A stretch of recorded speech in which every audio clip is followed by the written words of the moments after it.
Welcome everyone to VGL podcast number 17. This is in effect a GDC podcast and it's slightly delayed, but heck, you can't blame us for that. Well, you can, but okay, you shouldn't. New intro. Welcome to podcast number 17 with VideoGameLads. Today we have 3 guests besides myself, although welcome to video. Right, take 4. I need to stop. Welcome to VGL podcast number 17. With me today we have in reverse alphabetical order. Hello, this is VertigoTeaparty. Good one. Hello, this is RavenValor95. Nice to be here. I'm IceBearJudges, and now our special guest has to introduce himself as his real name in order to satisfy the alphabetical criteria. Oh shit! Yeah. Oh, I'm Danny, or Sharky, as most of you might know me as. No one knows you here. No. Who are you? How did I'm a you get stranger. here? Okay, Oh, so no. that intro worked better. Stick to what you know and all that. That seems to go a lot smoother. So Just so we can everyone kick off with knows, Sharky's the host of this place. We've just sort of been crashing at his TeamSpeak to host the podcast. Yeah. Yeah, he does graciously provide refreshments, the room in which we meet. It's essentially his basement we're in right now. I forgot I paid for this server. The corner in the far distance, it's a bit like wet and a bit creepy. And I swear I've seen some rats coming in and out with bones, and it's really scaring me. But aside from that, it's a lovely place. Yeah. Sorry, It's I need to be okay. a better landlord. Well, you know, the rats should. don't want to stick around here for too Well, long. I mean, in your defense, we sort of just crash here freeloading and don't give you anything. So I mean, you're really already so kind. You give me love. We brew quite Yeah, a we heavy do. stench. We deserve a raise. Anyway, after that outburst of affection, I figure we should return to the norm and No. go with our usual introductory topic, which is what have you been playing? Going off the random chaotic order that we went with before, Sharky, would you like to go first? Well, I've been playing all sorts of shit. I started playing Mirror's Edge because I've been meaning to play. It's been installed for ages, and the one thing that I can remember is the brilliant use of color. Like, oh, you can't fault them. And apart from other than that, I've been playing Dragon Age Origins because Hey, buddy, pick one. no, That's what we usually go on, and we've got a lot of news this week, friend. I've missed 15 of these. I need to make up for it. Like 15 and a half, really, because you pissed off halfway through the one you were on. I did. I needed to. I can't remember why I needed to go. I'd probably eat or something. Kill someone. Yeah, that's what I've been Both. playing. You've been feeding. Okay, and how do they make you feel? They make me feel good. Could you elaborate on what you like or dislike about? Let's go with Mirror's Edge, because we have a. You're looking forward to whole Mirror's Edge? culture of opinions on it. Yes. Well, to be honest, the thing I've enjoyed most about them is the fact that they both run in 4K despite being relatively old, and it's especially Mirror's Edge looks like when I opened, I'm pretty sure I urinated slightly. Yeah, it's That's such a also impressed. gorgeous game. It Like, is. because they made the entire world static, they managed to control exactly how everything looked. So it's aged very nicely. Damn straight. Wait, what do you mean static world? Things Like the move. lighting isn't dynamic. Like the shadows yes. don't move or whatever.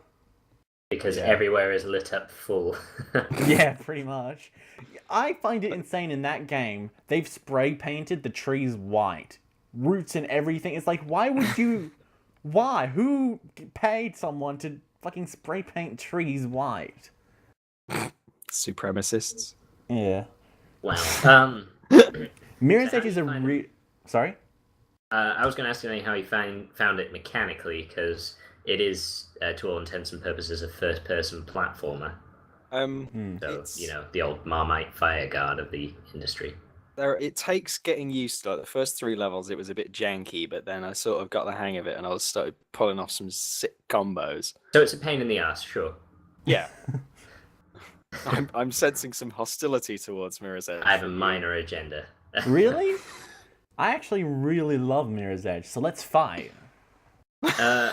Basically, I got sick of the way in which, like, a lot of the time, I gave up about on this level where you're being chased by a helicopter, and you're running along this construction works, and basically it was quite difficult to work out where to go. But also, when I was coming up to obstacles, I wasn't doing something that seemed, I was just she'd just sort of glitch out on them and sort of like crawl over them and then fall to her death quite feebly. And this is over multiple tries, that same level. So basically, there's at times not that much creativity in how you want to proceed throughout the level, and it can just be a case of trial and error and be quite reiterative. And I don't find the core gameplay that engaging anyway, or rewarding. So especially the confrontational bits where you don't have that much freedom in terms of what you want to do, and you're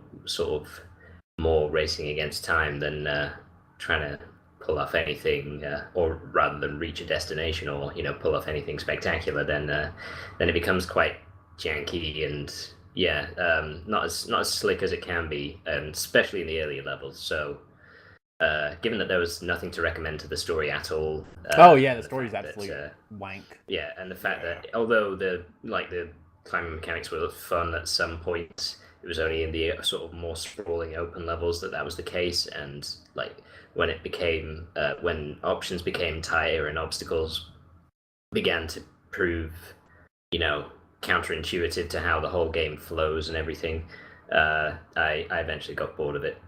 I say eventually, I sort of gradually got bored of it and then got sick of it and stopped. So, I feel as though a lot of the level design was its own worst enemy, sort of towards the latter half of the game, because it didn't really fit what the mechanics were born to do, which was allow you to sort of stylishly overcome, traverse larger areas, more open areas. I have stopped playing it now. I got stuck on a bit and gave up as well. Which section? There was a bit where I was like on rooftops and I was being chased by other people that also could like run and jump and shit. I love the fact that the police decide the best way to catch parkour people is to train their own parkour elite people. Yeah. That's so stupid to me. Yeah, I love it because it's like, I can't even. They cut it the marksman training budget. I'm surprised they didn't have like little sirens on their heads, but hey. we will. They just yell it out. Probably wouldn't ruin the color, but anyway, yeah. But I really enjoyed Mirror's Edge. I've been in it like 2 or 3 times, and I will agree that it's very trial and error, very repetitive. But what I love the most about it is after you've like managed to get past all that trial and error, which is a big asking of the player. When you manage to just gracefully fly through a level as very quick as possible, that is when the game is at its best. And that requires like a high amount of skill and a high amount of tolerance for repetition and learning and exploration and stuff like that. So I can understand like why you wouldn't want to, because it's something that it has its audience and it knows what it wants to do. Yeah. And that's the thing is that that's what a lot of people recommend about it, is the fact that once you've beaten it the first time, which can be quite tedious, it then becomes a lot more fun to play, especially in terms of speed running and improving your technique and whatnot. But towards that end, I'd say something like Cloud Built is a more sort of successful game because the levels are shorter and it doesn't so much pass itself off as like this one long continuous game, whereas it's instead just a set of levels and you can attempt whichever ones you please and get better at them, Yeah. Well, the DLC was a lot closer to that. It was essentially just a bunch of platforms in a void asking you to go through it as creatively as possible. So a little more levels like that in the base game would have been preferred. But so Mirror's Edge is it's the sort of game that I really enjoy because I just love the sensation of going fast after like practicing a level and getting really good at it. It's probably why I'm such a fan of like Sonic the Hedgehog. I was going to say, is it sort of a necessity? You've got to go fast. Well, no, it's just like I don't know why, but I really enjoy replaying a game and going faster and faster. And this game is sort of built around that idea. So it's cool to have something that's like, yeah, let's go fast, dude. And like, yeah, let's go fast. Yeah, I think the tools for a good game are there, but I don't think the way it's presented is Hopefully, Mirror's Edge will be better than Mirror's Edge. But what I'm hearing about the development of Mirror's Edge sounds a bit iffy. Like, they want to have a focus on combat. And, you know, Mirror's Edge never really was that good of a game when it comes to combat. So the fact that they're deciding to focus on combat in Mirror's Edge is just like, it's Mirror's Edge. You shouldn't be doing that. It's always terrific when developers are like, okay, so we've got this IP. What would happen if we were to take the singular worst aspect of it and make the whole game about that? That's, it's like Prince of Persia Warrior Within all over again. VT, you've Let's played Mirror's Edge, haven't you? You did it sort of in tandem with Parlock, as I recall. And it was a race. Yeah. Did you win? We kind of did it together, but in a way that, like, basically I showed you how not to do it, and then he showed you how to properly do the levels. Yeah. It was pretty much the gist. Because he loves Mirror's Edge, and he's, like, played it a lot. Yeah, he speedruns it a lot. He used to have the record at one point, and then, then people beat it, but also hackers, so it kind of became irrelevant anyway. Right, yeah, that pretty much. There's a lot of, like, glitches you can exploit in Mirror's Edge. Like, you can have a double jump. It's like, insane. Quick to menu glitches are quite prominent in that one. I know that there's a lot of clipping through the environment as well. Yeah. So. But there are also... what do you call them? Speedruns where there's a different category of speedruns where you don't exploit glitches in the game. I can't remember what it's called, but it's like speedrun without any glitches. I think it's called, because there's like speedrun any %, which means anything goes.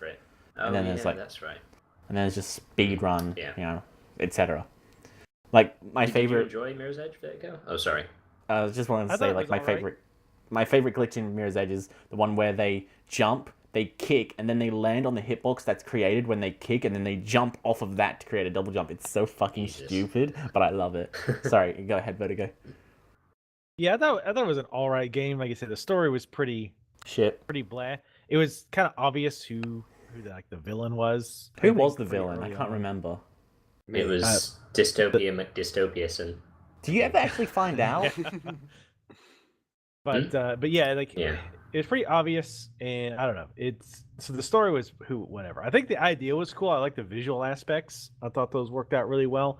But I think too often just kind of ran into situations that's like, oh, okay, where do I go? Or you kind of get in the habit of like where it feels good, or you're running and jumping and climbing, but then like you kind of get stuck, and you kind of lose your momentum. Yeah, and it kind of becomes more of a puzzle game, and that kind of gets a little. If I remember correctly, don't they have like a dedicated button to point you in the right direction? So it's like they sort of knew. Yeah. Oh. You press Alt, and it just your view just slings to the platform that you need to be on. Yeah. Well, that's right. That's refreshing to know. Now. I remember there's one level in a factory where you have to press a button, and whenever I was like, where do I go? And it's like, oh, you have to push that button. I'm like, how do I get to that button, though? That's not helping me. Yeah.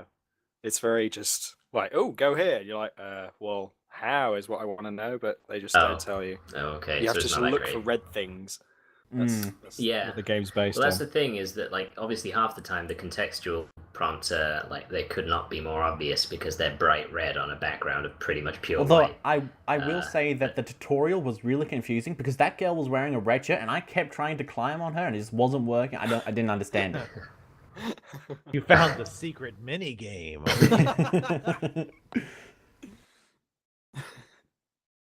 Wowzers. So on that note, I feel as though we should move on. I guess it's me next.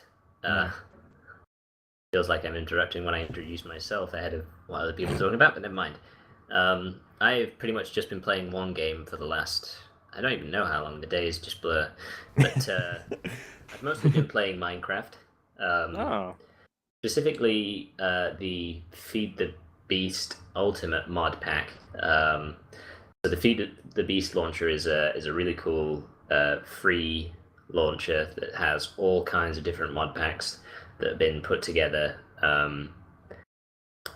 by specific people within the community, the Feed the Beast team, basically. And and they basically have worked really hard on getting sort of themed packages of mods that work really well together, don't crash the game, texture packs that cover all the additional textures and stuff like that, and they're also customizable, so it works really well with that. So I'm playing like a version of Feed the Beast, which has both nature stuff like forestry, where you breed different tree species and stuff like that, and also a few magical things, and also technical things like building a nuclear reactor and power armor and force fields and stuff like that.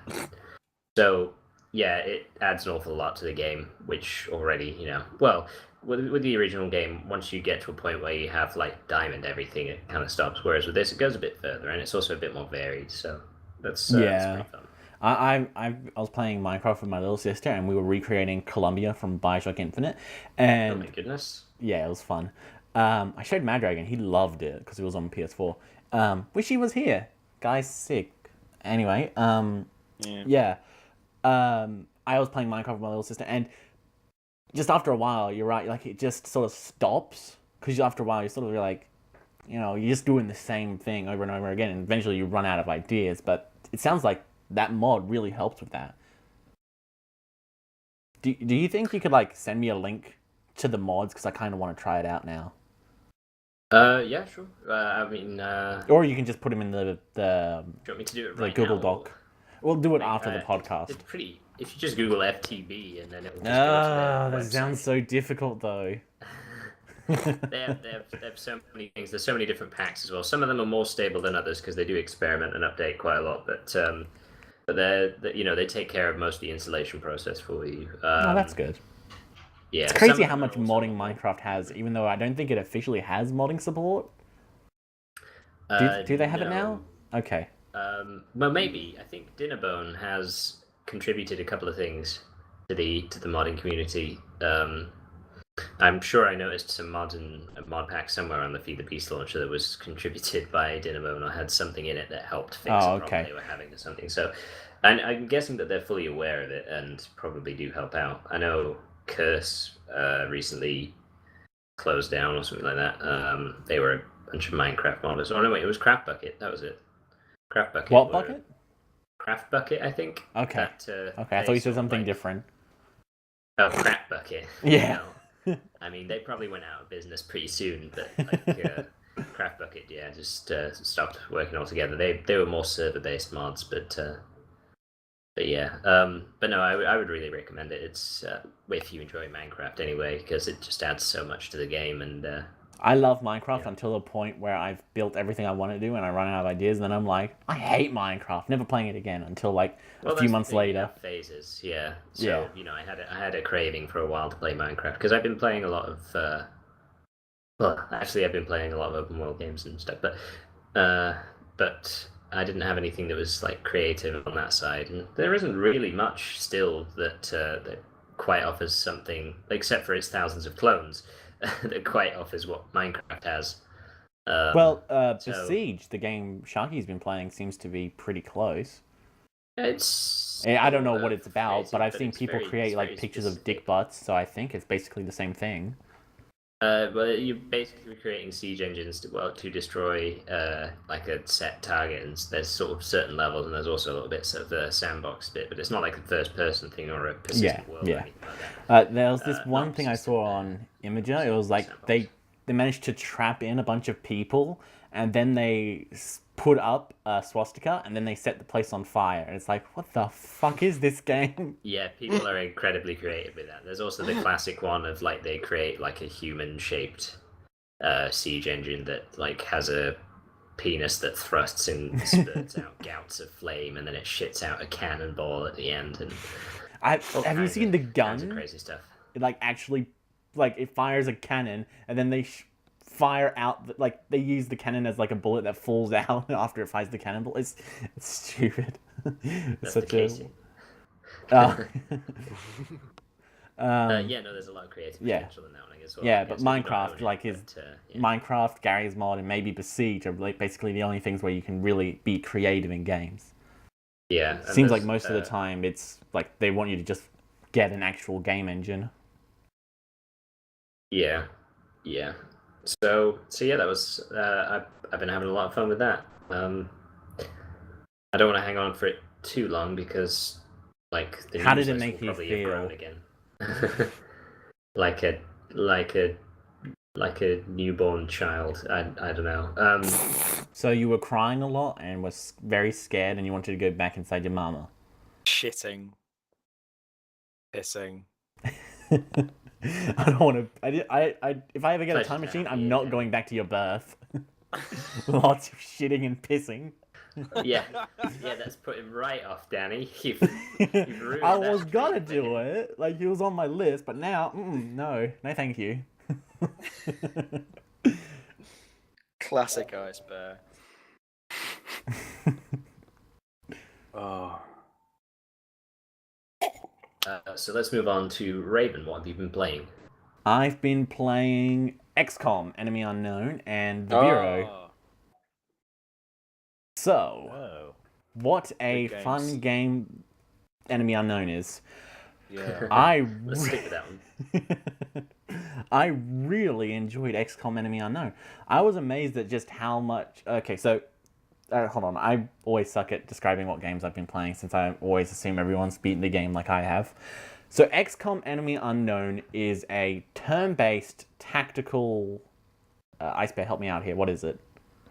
I would say it's more of a strategy game than an RPG. Okay. Turn-based strategy game where you are the last and first line of defense called XCOM against an alien invasion. And you have to ready up your little squad, make them fight against the aliens, and as you progress, you fight more and more aliens, but as you also fight them, you research more of the aliens' technology, so you can use more of the aliens' technology, you find out about them, you can interrogate them, and there's a whole bunch of stuff you can do, really. So it's quite in-depth with what you can just do. And it is a really, really fun turn-based strategy game. Like, I've never really been into turn-based strategy games. This is probably the first turn-based strategy game that I've ever actually finished, because I can't think of another one. So it's Not all of certainly... them have endings. What? Not all of them have endings, technically. Yeah, that's but, true.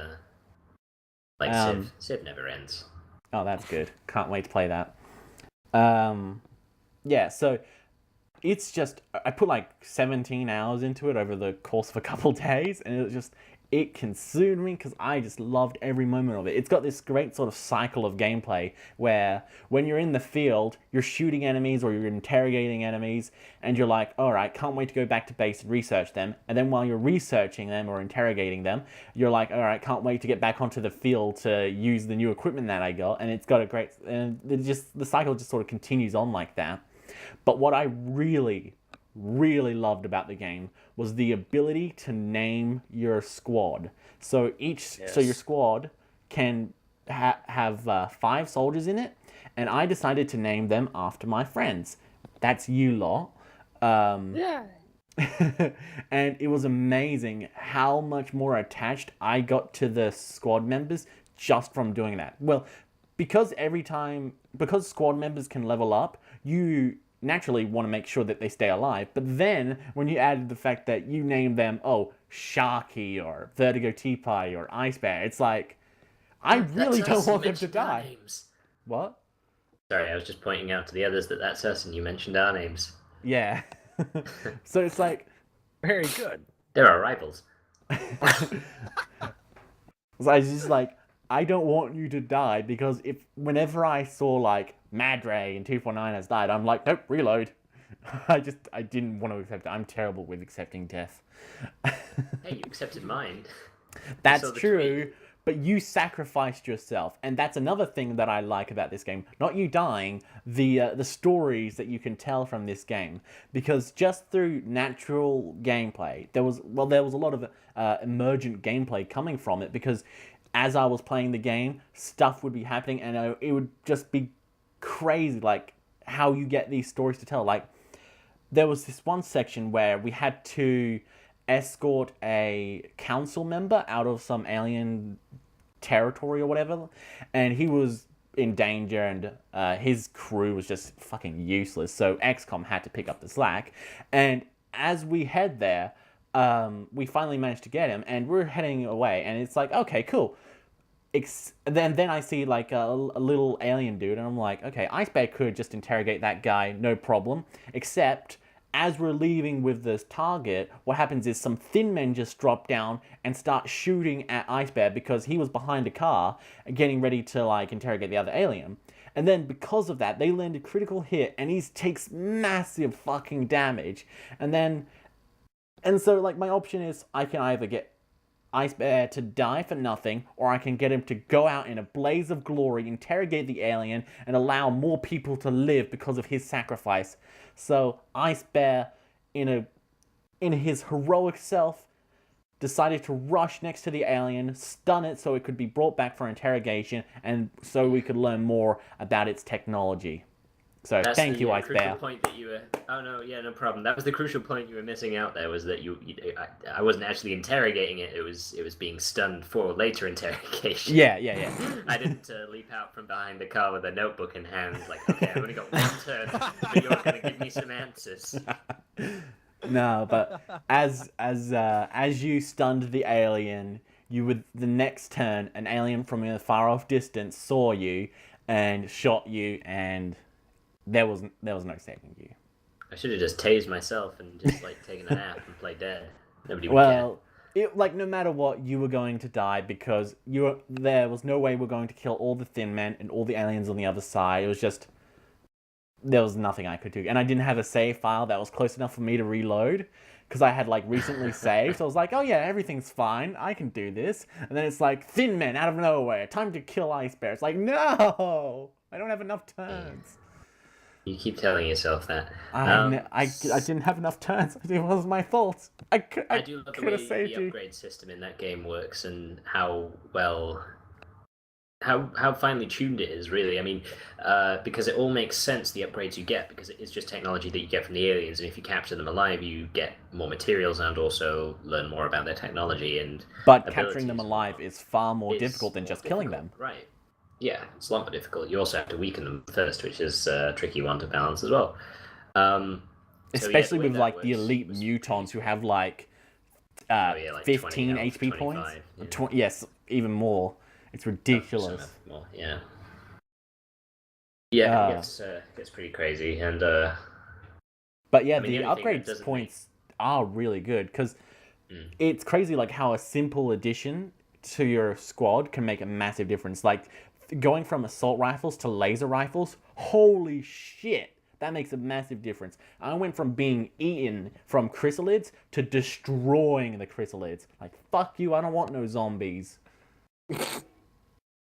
I remember saying that a lot. That's true. You, I don't want no zombies. That was just last night. He was out, but yeah. Yeah, Loughborough's not a good place. Yeah, but like, and then from laser rifles to plasma rifles, or like, just all of that was massive, and it was great. XCOM the Bureau sucks ass, by the way, so don't play it. Or the Bureau XCOM Declassified. I mean, I own that game, but okay. Wait. It's like Mass Effect, except not, and it's shit. Okay, well there we go. Vertigo, anything to add on XCOM? Do you have a series on XCOM? Am I right in thinking that? Or yeah, am I just... I did. Yeah. I did one. Did you do the Bureau by any chance? No, I actually owned the game at some point. Apparently, most do. Apparently. Yeah. You just wake up with it in your Steam account randomly. It's like, where did this come from? Itself there. Maybe that's the invasion. Is the game? Yeah, I mean, I did a series on it. I really enjoyed it. I want to say I'd started playing it before, and then I went back and recorded it. I don't remember. Well, you've got like 44 hours on it, so you've played it a bit. Yeah, and I mean, I really, really enjoy it. I always wanted to go back and do it on the harder difficulty, but there's too many new damn games to play. Have you played Enemy Within by any chance? No, I don't. I own it, but still haven't played it. Okay, because I decided I'm going to try and play more of the XCOM game since Enemy Unknown was so good. I tried UFO Defense, but I didn't quite understand what was going on, and so I just uninstalled it. It was like a megabyte or something like that. And now I'm going to be trying Enforcer. The XCOM series is a weird one. Why is it that like there's only like one really, really good game? What the fuck? And genre. That's because none of them are the same game, are they? That's true, yeah. Enforcer is an FPS. Yeah, they're all different and iterations of the same Interceptor universe, is a aren't they? space shooter. It's like, what the fuck? Who? Oh, I don't even get it. Like Game Dev Tycoon. You make a XCOM sequel to a Craft. game, but it's a completely different genre. And everyone's like, Oh, 3 out of 10. Did not Yeah. like it. Shit. Oh, I thought you wanted a political FPS. I love that. That'd be perfect. It's like Papers, Please. The classic first-person shooter. How does someone have a pre-release review of XCOM Enforcer? The game's from like 2001. Steam wasn't even around. he backtraced it. Sorry, yeah. I'm done. So, Vertigo, what have you been playing? I decided to talk about City Skylines. Oh, how is the- that? Is it shit Is like that the Cities Paradox XL one? or XXL? Yeah, it's. I think Paradox is just publishing it, Oh, okay. but yeah, I can take a it's look. big part. I've got the Steams. Go ahead, Vertigo, while we're not interrupting. But yeah, which is actually pretty good timing because I just did a let's try for Cities XXL, which I'm looking forward to the sequel, Cities Triple X. By the way, I think that one's going to be the one I really get into. I can't believe But- that they didn't even change the name of the game in the file. Like when you activate it, it's just called Cities XL. They didn't even change it to XXL because it's just a Really? repackage Wow. of XL or Platinum or And- whatever. And it still has a lot of the same problems. Apparently, I never played the original. Well, the city. I haven't played any Which of those games, original? They've re-released this game like 3 times now. or any of that series, I guess I should say. But I've heard, and it has series, and not that this is going to be about Cities XXL, but long story short, it had some interesting stuff, but it's not quite there. But City Cities- Skylines is developed by Colossal Order and published by Paradox Interactive. Okay. Is it company done anything else that we know of? Colossal Order? Colossal Order? Did they do Cities in Motion?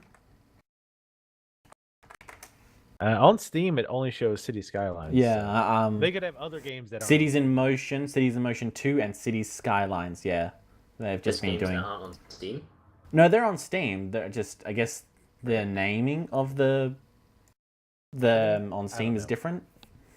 I don't know, I don't but know. Cities in Anyway. Motion was just a mass transit simulator.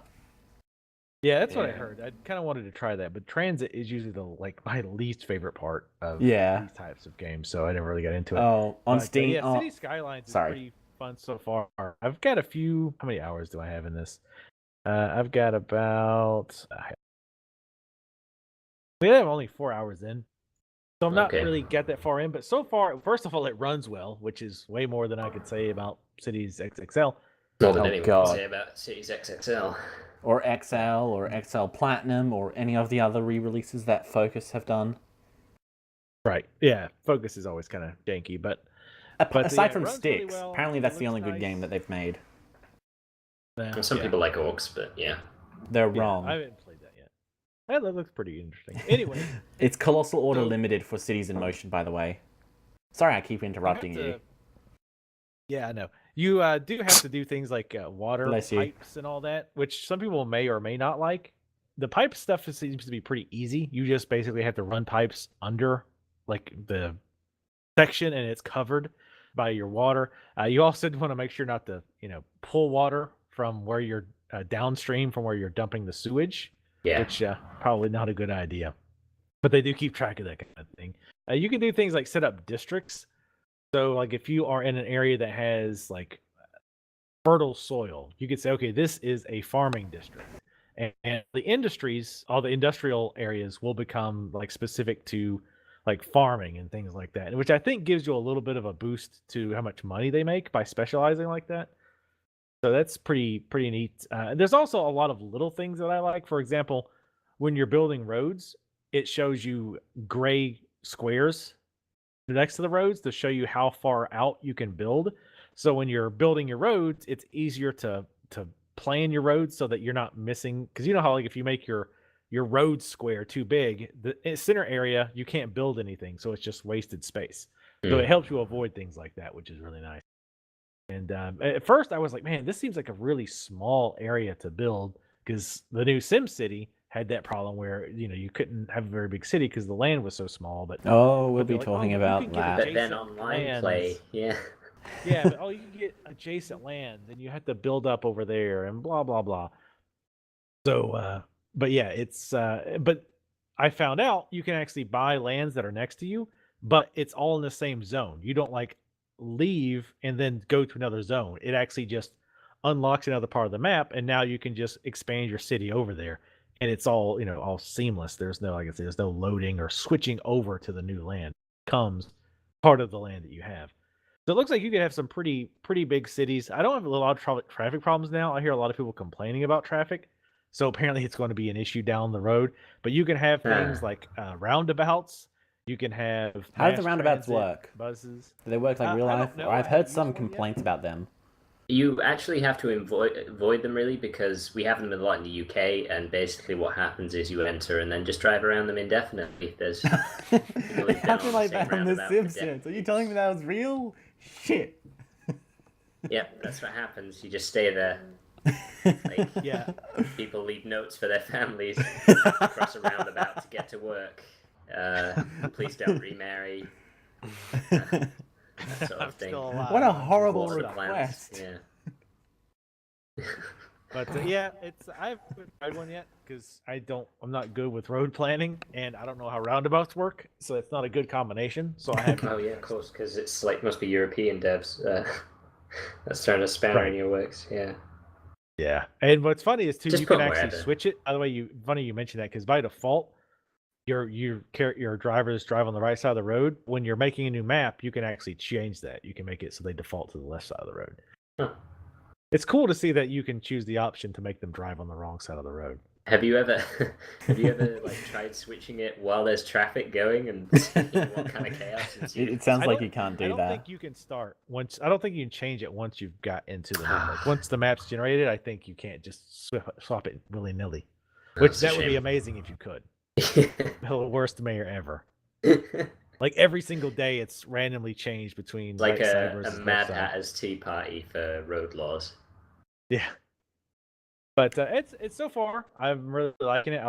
I like this type of city management type games. I'm not necessarily very good at them, but I've been enjoying it. The tutorial works fairly well. I think if this was somebody's first city management game, I think they could be lost because the tutorial's not that in depth. It sounds like there's a lot of tools as well, which is good, but yeah quite. I was wondering, like, because I do actually really like how City Skylines looks, and I want to play it. But like, what game would you recommend for someone who's just trying to get into the city simulators and stuff like that? I saw Sharky playing Banished, and I was like, is that like Babby's first city simulator, or? Oh God, it's not good. That's not a city builder. Well, Danny Well, doesn't it's sort like of a it, city builder, but you have to manage the individual people as well. Yeah. So, and there's not much direction as to what you have to do. So I found myself sort of struggling for people, and they were running out of wood and shit. And I was like, "Well, you're cutting down trees. Where's all this wood going?" And I think the children were eating it or something. But then you have to. Wasn't the school you have to doing build something to the houses children and- as well? It was the. I remember in my review of it, there was It the was the school teaching that was hut. the issue. Yeah, The the school teaching was- hut. Sorry, yeah. It pretty much was a teaching hut, but yeah, they just as soon as they started teaching the kids, everyone started getting unhappy, and I was like, well, you could have mentioned this before I built the school, because I'm now stuck with all these really miserable cold people that are eating wood, and Jesus. and yeah, It's true what I they didn't say, really enjoy ignorance is it. bliss, because once they realize what's going on in the world, they're like, I just Yeah. don't like this. I'd say start with SimCity 4 if you were wanting to get into city building. SimCity Okay. 4 is the best one in SimCity series, but yeah. Oh, fuck, just knocked my microphone. Alright, it's on There my you go. wish list now. Good. That one's Hint, pretty hint. good. For a lesser, like I wouldn't call this a city builder per se, but What would you call it? Like Tropico. Yeah, that was my thought as well. It's like I say, it's not. Yeah, There's such I a know what weird you mean. divide between what's distinctly a city builder and what like is just kind of not. Because you have stuff like Tropico, you have stuff like Children of the Nile and the Settlers, things like that. And then on the other side, you have like Sim City and City Skylines and Cities XXL, things like that. I don't know. There's just something different about them. I would say Tropico is probably more like the Sim City than say the Settlers and stuff like that, but it's I guess not it's quite the period as well. It does limit what you can do with it. Yeah. So I mean, there's not going to be skyscrapers in Banished. Probably. Okay, I've stopped SimCity 4. And Banished is good. It's just a bit simplistic, and there's some annoying things that I haven't played it in a while. They might have fixed, but I know there used to be problems with like old people staying in houses.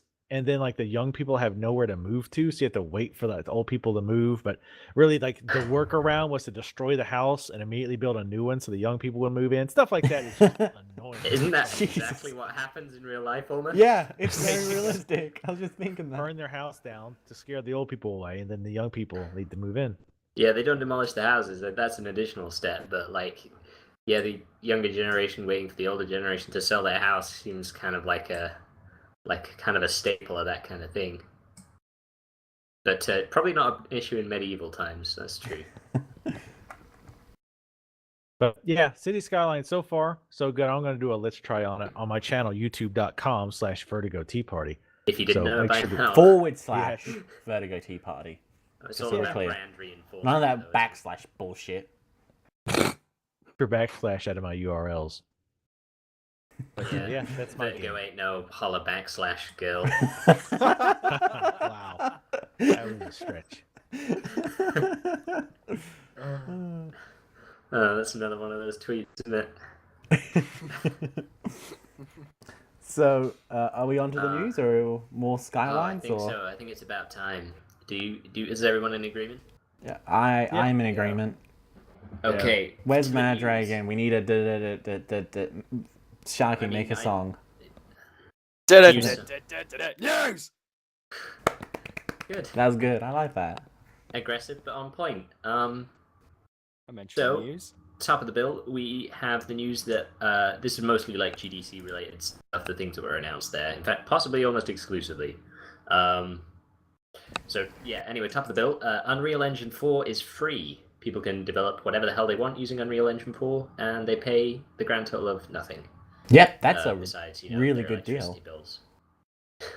Oh yep, well, no, that's pretty good. That's good value there. And I'm glad like on Epic were getting their ass kicked by Unity, because otherwise this wouldn't have happened. Right. Yeah. So this is the result of the competition between those, designers of gaming engines, development engines. Yeah. So it's good to see Unity and Epic clashing while CryEngine is just in the corner crying. Yeah. Just with Star Citizen as its child, just cradling it. It's like, please love me. Star Citizen just sort of like stabbing its own wrists with crayons and sort of bashing its head against the wall. Not quite working. But yeah. You're like enemy front being there saying like, it'll be okay, mummy. It'll be okay. I'll be a good first-person shooter. You'll see. So Unreal Engine 4, the desired and most likely result is a flood of games using that engine, soon to be released, I should think. Yeah, it's a really powerful engine that's also very simple to use. I was digging around in it, and I made something that looked like a game, and it's like I can move around, I can use the Xbox controller, I can jump, I can add a double jump, I can do all sorts of things. I've got collision detection already in there and everything. It's like, fuck. Yeah, collision detection, controls, physics, they're mostly mapped in there already. Yeah, it's like I've practically got the entire game already done. Like, just need to release it on Steam Greenlight and get my money. Right, it does seem like a big helping hand. I haven't tried it out yet, but it seems like a good place to start. I mean, it's a free engine, guys. Come on. Yeah, like I tried Unreal Development Kit for like ages ago. I had no idea what the fuck I was doing. It was so confusing. I opened it up and like 5 seconds in, I was like, exit, uninstall, because I just didn't understand any of it. But with Unreal Engine 4, I didn't watch any tutorials and I was already creating stuff. It's like, wow, this is fucking easy. And the controls are also like really simple to understand as well, because if you hold down right click on the mouse, it just goes to the controls of WAS and D, and it's like, oh, this controls like a normal game, and it's already got preset stuff, so you can have like a side scroller or a top-down shooter or what have you. And as we've seen from the tech demo of the latest iteration of Unreal Tournament, you can also handle some really sort of pretty good-looking assets as well. Oh yeah, some super high-resolution textures, like that guy who does the meme in Ice Bear's Cave. I don't know what it's called, but I got him in there, so I thought that was funny. Sharky, what is it called? The what? The really old painting of the guy who looks hip and people put the rap music in it, but in old slang. Oh, something Ducrow. Yeah, that's Joseph it. Ducrow. Yeah, that can Unreal Engine 4 can handle his swag, so he can handle some pretty intense stuff. Yep. Yeah. Vertigo, do you have anything to add on the subject? Nope, I really don't. Keep up with engines that well. I just don't really. Like, have you ever tried making a game, cool. Vertigo? Unless you count that time that I was in programming class in high school. And I do. A text-based one? No. Oh. Twine game. Cool. Well, that counts. He made a Twine game. Yeah, exactly. I mean, I'm a game developer now. Yeah, we'll all develop. Yeah, now you can review knowing exactly what it's like to develop one, because yeah, like a 20-year industry veteran now. Yeah. You could totally put that on your Twitter bio. People will have to believe you. Yeah, that's true. That's actually a reason why I've decided to download Unreal Engine 4 and just tinker with it, trying to make something that resembles a game, because that way I'll be able to give better critiques. You know, it's like I could do this in Unreal Engine 4 super easily. Why the fuck couldn't you? You slag. Almost invariably because they use their own engine or a different one. Well, it's free. They've got no excuse for not using it. Yeah. Some I know some developers. I think they're in a minority, but some of them think it's kind of like cheating to use an engine as comprehensive as that, you know, without like starting from scratch. Is a bit like a sort of color by numbers approach to design. They kind of see it as, but I think most of the cool ones are on board with the fact that, you know, especially if you're an indie company, you don't want to like invest a lot of time into an engine when the prospect of a return on what you're making is so narrow. I think it's even more so when you're a AAA studio. You don't want to spend money where you don't have to, because like a lot of studios are already going to Unreal Engine 4. Like Tekken 7 is going to be developed on Unreal Engine 4. So, and there's some other games. I'm just going to quickly look them up. It's like a bunch of Japanese games that all use them. What's the bottom line for what's in face Unreal people? What? What are they making from this?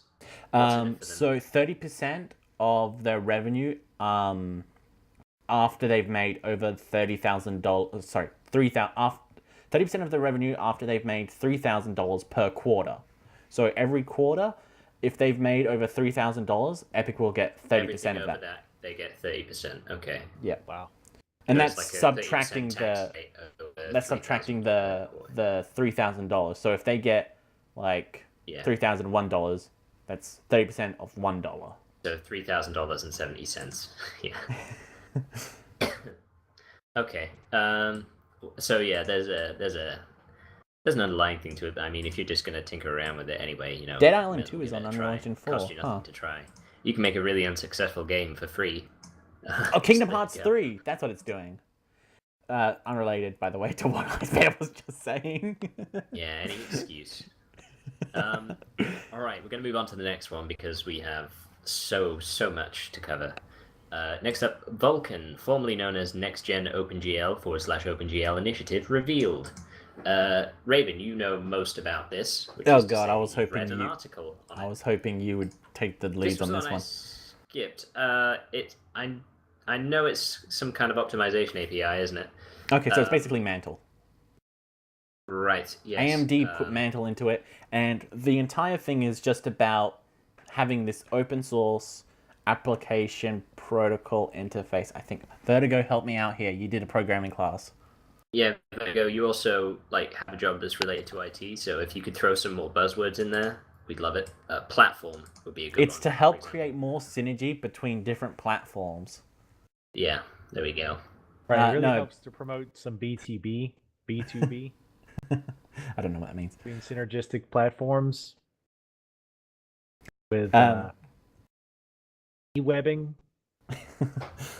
So the Vulkan, from what I understand about it, it is a open source API that has a great debugger, allows people to get as close to coding to the metal as possible so that they can have some great optimization. They don't have all these little things in the way preventing them like Windows does, or DirectX does rather. And it's basically just going to allow the games to run faster, run better, and also be easier to port between platforms, since it covers PC, Mac, Linux, mobile, and HTML5, I think, or something like that. It's and all SteamOS. Well, that's Linux, but yeah, SteamOS. Yeah, SteamOS. But Are you looking yeah, forward to DirectX 12? Oh god, we really don't know that much about it. I think they said that they'll be talking more about it as it progresses, but so far it's works? it's just basically more optimization. It gets more triangles on screen and stuff like that. Is that not? I remember finding out how it exactly worked. Right. Okay. So at the moment with DirectX 11, your CPU can talk to your GPU cores one at a time, so they can fire off an order at your GPU cores and it'll do something, but it can only do it one at a time. So you have maybe 4, 6, 2 cores if you're a bit ancient, but hey ho. That's me. Yeah. So, well, mine's hyper-threaded at least, so it's got 2 virtual cores. Yay! Oh, you champ! But yeah, with DirectX 12, all of your CPU cores can talk to all of your GPU cores at once. So you can just imagine how games built in that would be far superior. I remember seeing a demo of something where it was some sort of RTS, and they had like over 1,000 units on screen. And because it was running in DirectX 12 or Mantle or something that used the same kind of technology, it would just run as smooth as fuck. I mean, it was only 30 FPS, but we'll let that slide. Yeah, because it had so many units. In case anybody was wondering how smooth fuck is, it's 30 FPS. That's 144, I'd say, was smooth as fuck. I have yet to experience that, but I can't wait. I'm looking forward to the future of frame rates. I bet you're looking forward to like the VR stuff, since that requires higher frame rates, so more mass adoption of like higher refresh rate monitors, so it'll become more of a standard. Yeah. Oh. Like 60 hertz is going to be the bare minimum for like VR. Yeah. That's crazy. I mean, anything below that, and you probably would just throw Vomit up everywhere. Yeah, exactly. Yeah. Experiencing life in 24 FPS would. It's gonna be so cinematic. Look at all your vomit. So slow. All right. So that seems like a good time to move on to the announcement. And I know everybody was blown away and surprised by this, of Source 2, which was also sort of coupled with the unofficial announcement of Left 4 Dead 3, right? No. Unofficial announcement.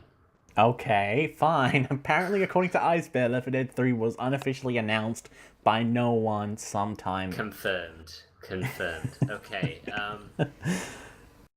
It'll be free to use, but the game with which it is made must be published on Steam. Vertigo, what do you think about this? I imagine you've got the most to say. Nope. I mean, it's cool. It's cool that they're making more engines like this freely available for people, if nothing else, to learn.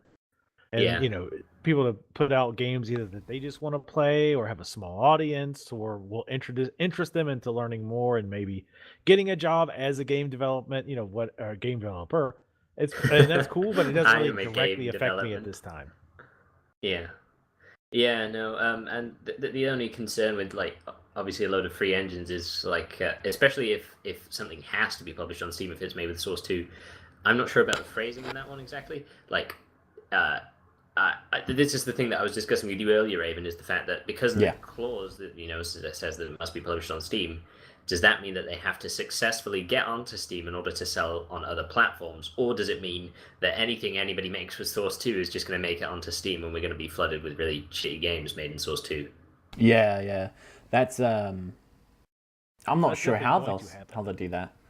Yeah, that's going to happen either way, and it's also going to happen with Unreal Engine 4. We're going to get a lot of sort of crap getting greenlit and stuff and onto there. But you know what? The floodgates are already open, so it'll be just another tide. So yeah, so I'm not sure how they'll handle it, but Valve is very serious about the whole what they sort of consider games as an RPG. I was watching an interview with Gabe Newell, so he says like you start off at like level 1 where you're playing single player games, and that's fine, but then you level up and you start playing multiplayer games and you're fun to play with and play games with and stuff like that.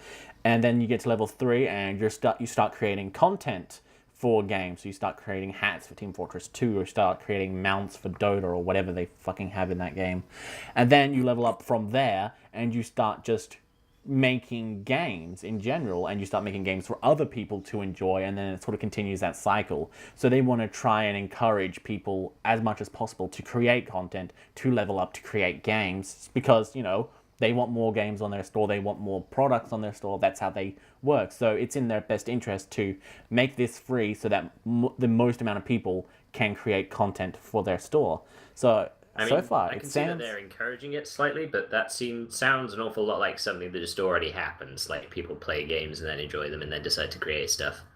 Well, yeah, but they want to sort of, I guess, accelerate that approach and make sure it stays within the Steam ecosystem, or at least that has a place in the Steam ecosystem. Yeah, it is excellent that it's becoming more accessible to more people as well. Like it's not something where you have to,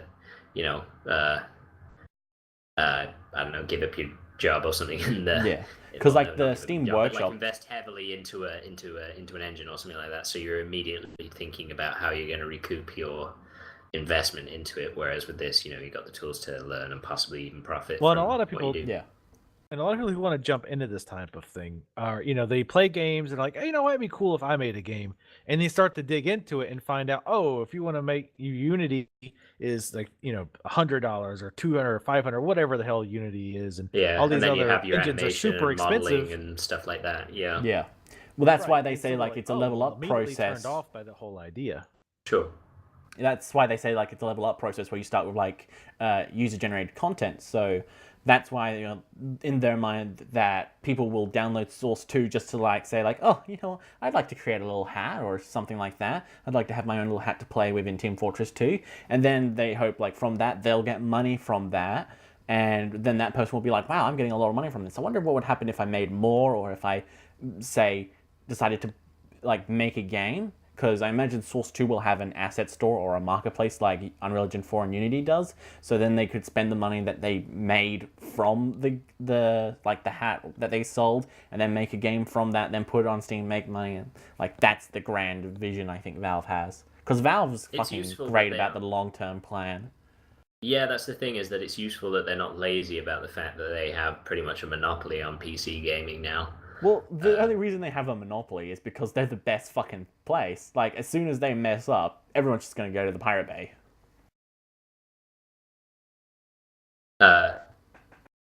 Did you finish that sentence? What, did I get cut off, or? As soon as they mess up. Yeah. Oh, as soon as they mess up, everyone's just going to go to the Pirate Bay. Okay. So they have to be on their best behavior, because as soon as they mess up, it's like they've lost them, and it's going to be super hard to gain them back. So I guess really the best competition Valve has is piracy, because it keeps them on their game. That's true. Okay. More just like a whole barrage of Valve news to just keep coming, really. HTC have announced Valve as its VR partner for Vive. Vive will have 1200 by 1080 resolution per eye at 90 hertz. So everyone Vive. has said that it VR knocks the platform. park. Like, knocks the ball out of the park. Knocks the park out of the ball. Jesus. So Valve just takes the They've baseball gone bat, for a hits it against the surrealist ground, and the approach. earth They've shatters. gone for a surrealist approach to VR, so yeah, you knock the park out of the ball with this one. I'll also add When you wear 90 it, hertz you is become smooth as virtual. fuck. Yeah, 90 hertz is pretty impressive. Like most of them are touting 60, but Really? But, I thought most were like 120. Because I know, I'm fairly certain Crescent Bay is 120 hertz. well, when you're going to pull out facts that you've researched rather than ones freshly pulled from my arse, Raven, you're going to make me look unprofessional. I'm sorry. Oh, Yeah, you get should be. wrecked. So yeah, a lot of positive feedback from this one generally. You mentioned something about a lack of motion sickness, Raven. Yeah, so Game Newell has said that due to, I guess this sort of ties into Steam Lighthouse, but so we can just do these one at a time, or both together rather. Steam Lighthouse has made it so that Valve has created a VR space where you don't get motion sick. Like Game Newell said that he's always considered VR as sort of like motion sickness simulators, and he always would get sick. He's always been very sensitive to the motions, and it would just make him go, "Oh, bleh, I'm vomiting up Half-Life 3," and but then like due to the fact that they have what is it called, Lighthouse, it manages to track their position in real time and make it so that it's even more accurate than say Oculus Rift or Project Morpheus, because they've got like lots of little cameras on the headset which then look at the little blue dots that have been placed on the wall due to the camera and the little 2 base stations, and it basically is super accurate, and it's got a high refresh rate, and it's just like they've achieved presence is basically what I'm trying to say. You feel like you're in the VR. You feel like you're in a virtual reality. Which is ultimately the goal, yeah. Yeah. So yeah, the Lighthouse is like kind of an add-on for the thing. It's like, well, this is probably a poor description, but it's like a sort of little Kinect-y addition to it, but you know, a VR Kinect-y addition to it. Does that mean that your movements? So it tracks your movements, and does that translate into input in the game then? Yeah, as you move around. So they had a bunch of demos shown off, and it's like one was Job Simulator, developed by Alchemy Games, and so what would happen is you'd take your motion controllers or whatever, and you'd have to move around this little area and prepare like a sandwich or whatever, and you'd have to like walk to the fridge, pick it up, and then place it down at the counter, and you'd have to walk around this space that they've planned out, and you walking around would relate to like real life to the game, so it's all like one-to-one movement. Sounds like a kind of a tech demo for the platform more than an actual game. Oh yeah, it is. Yeah. It's totally a tech demo. Like the other one they had was a painting thing where you would be able to paint in 3 dimensions. So you could change like the layers and stuff like that, and you could like paint a tree, and then you could change the like how you're viewing it so that you could paint the ground, and then you could rotate around and paint bushes in the far background by walking to the background, and it's really like crazy. But if the environments in the game are modeled on the space that you have available, that means that there's a minimum requirement of like a square footage of space that you need. Right? So it's 4.5 meters by 4.5 meters of empty space, and then as soon as you reach that 4.5 meters, like as you're about to exit and probably like bump into your table or whatever, a grid will come up in the game world saying like, "Whoa, can't go that way, stop." Wow. Or not say that, but it'll. Invisible That's walls the in your own information living that'll room. display. That's awesome. What? Invisible walls in your own living room. Basically. Well, no, they're visible walls. Sure. Well, it probably will be a visible wall because it is quite difficult to find a 4.5 meter by 4.5 meter space with nothing in it in a house. Yeah, I imagine it even more so in the UK. I've seen the telly shows. You guys have tiny houses. You live in like little hobbit holes. We I do. don't know. It depends what you're watching. If you see American films, we've got massive houses. Every house is like a castle. It's always the ones where they're like trying to find a new place to live or something like that. That's what I'm watching. Oh, right. Oh, the ones where they all like, you know what, Australia is actually a lot nicer than the UK. Just move over there. That TV show. That kind of TV show where they're always complimenting Australia. Yeah, that's my favorite. Yeah. Oh, nice. Yeah, so that's probably the only limitation to that. But I mean, it's very encouraging that Valve has a horse in the VR race, B, that there's competition, and C, that the feedback on this one is really good, and it does seem to be moving forward at quite an impressive pace. Like I hope, a lot of the issues I hope Oculus Rift makes it way better than Valve's, and then I hope Valve makes it way better than Oculus Rift. And it just was it Facebook who bought the Oculus Rift? That's correct. Yeah. Well, I'm betting on Valve then, because I remember the last time Facebook Always made bet on anything Valve. better. Like, yeah. Competition will be good for it. Yeah, but competition is Well, definitely- Samsung I mean, is they're not the only two, mostly obviously. doing the Oculus Rift stuff. Yeah. Like, I know Samsung is freaking out because John Carmack wants to tinker with the insides of all their phones because he's doing mobile VR a lot. He's focusing more on, like, the mobile phone stuff than the PC stuff. And There's only so much Carmack to go around. That's the I problem. know. But it's just like Samsung like freaks out every time he asks them to do something. It's like, could we try getting a 120 hertz refresh rate on this? And I'm like, no, we can't. I was like, what about 120? Or like, what about like 1080i? Or what about that? Or like deep interlaced stuff? And it's like, it's just crazy funny stuff. Or like how they have to actually hold down the power button because there's like these energy saving features built into the Samsung phones so that they can save on battery life, and that messes up with the VR experience, and they've had to actually go like into the insides of Android and tell it like, no, don't run that while we're messing around or whatever. It's just like funny stuff. He's done some great keynotes about it. It's absolutely amazing to listen to him talk for like 90 minutes. Although I'm sure Vertigo will be like, but he's a shit game director.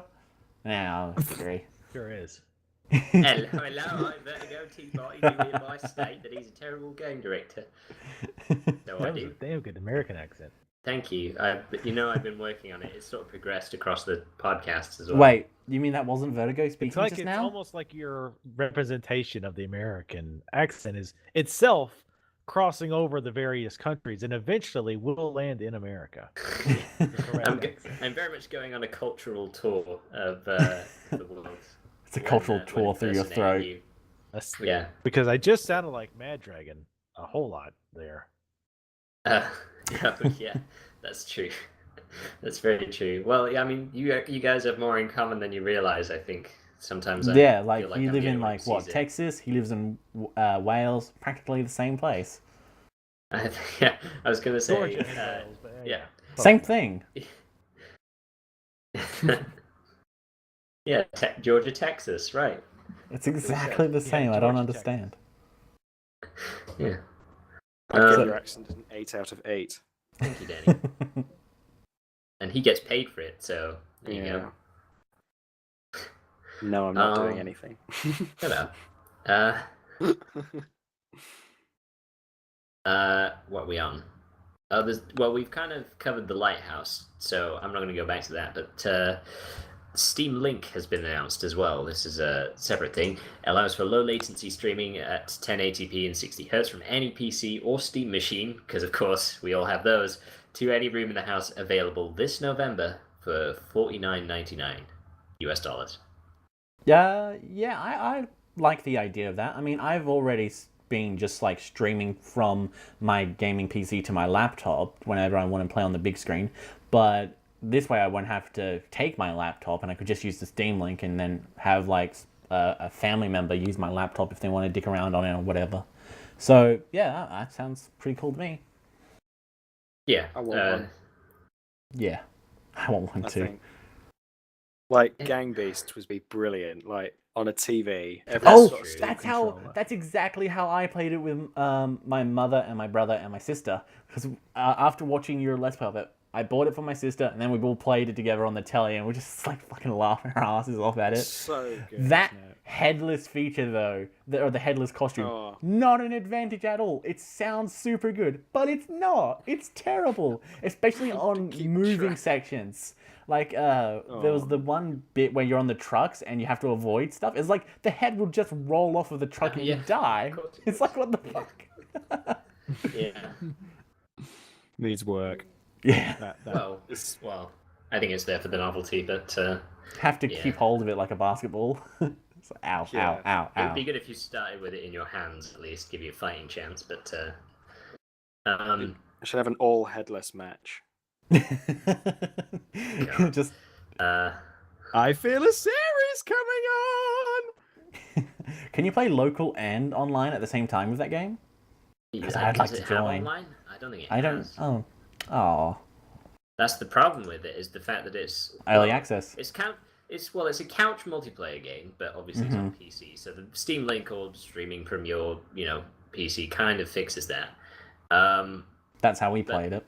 Yeah, right. But you have to take that step in order to sort of play it in the way that it sort of naturally fits, and it also has no online play. But remember, it is early access, so that could very well change. True, but I'm not sure that's even been announced as like an addition to it. Well, I hope for two things about that game. One, that you get to change your own costume and only your own costume, because fuck, it is annoying trying to pick your own costume and then someone else like moves the controller and they're deciding your costume for you. It's like, fuck that. Every player has agency over the menus is a little Is bit, annoying. I want that sounds fixed. like- And it's probably on the to-do list. good. And I also want online. That's it. Yeah, I think that's what everybody wants from that game. And look at Megabyte Punch. That worked when everybody wanted online. You be quiet and you never stop being quiet. Anyway. Okay, so yeah, that's the thing. It's a slight advance on the streaming options already available to you. It's a device that makes it easier. Basically, it's a doohickey, if you will. Okay. I want one. On to another one. Steam controller. It's available this November for the low price of $49.99 US. And there is actually a YouTube demo of the Steam controller, which is interesting because you'd have thought it would be pretty self-explanatory, but there you go. I really like pad it. section I think needs probably more. I could understand wanting to see that in action because it's so weird. Yeah, it does kind of looking at it now. Yeah, the trackpad and whatnot seems awfully weird, but or the D-pad rather. Or is it? I'm not gonna lie, I'll probably buy They're one. both I'll probably trackpads. buy it just to mess with it. I mean, Lord Gaben can do no wrong, so That's very I might true. as well buy one. Yeah. I'll put it right next to my 3 Steam machines. Oh, it's so strange.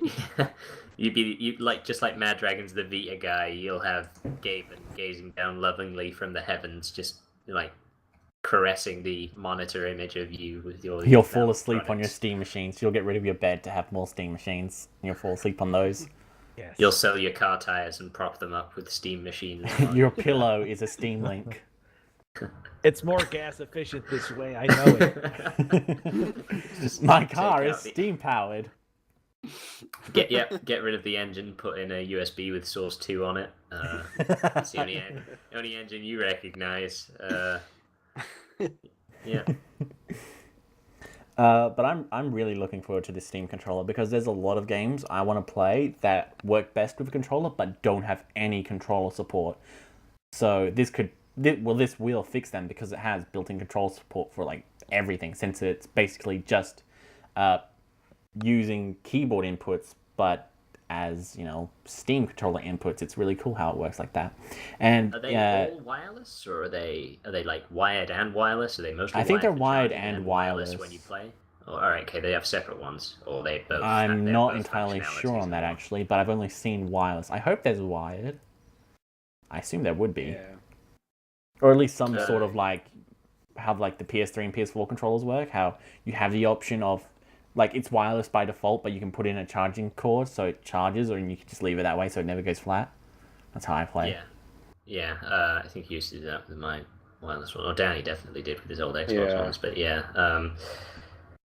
that's because I know obviously some people prefer wired ones for the lower input latency. Not that it's much, but Yeah, it's like less than a millisecond.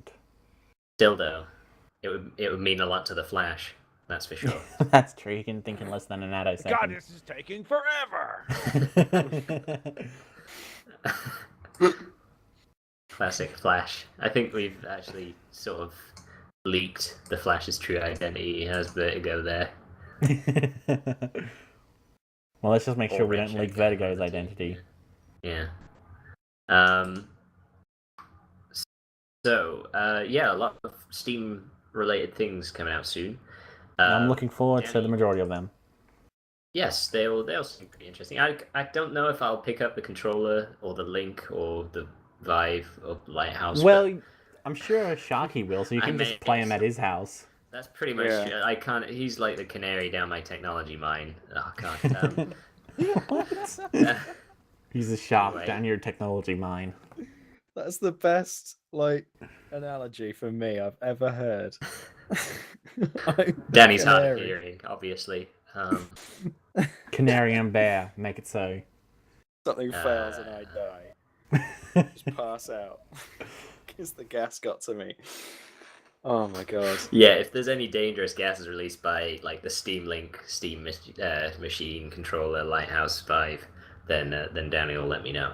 I don't know. What I've heard is that Sharky tends to make most of the dangerous gases. I'm sorry, that was mean. No, you're completely wrong. Yeah, that's too far, Raven. Danny's a delicate soul. He is. We draw the line at fart jokes. There's a gas there. Okay, well, while the tone rapidly lowers, shall we move on to the GTX Titan X?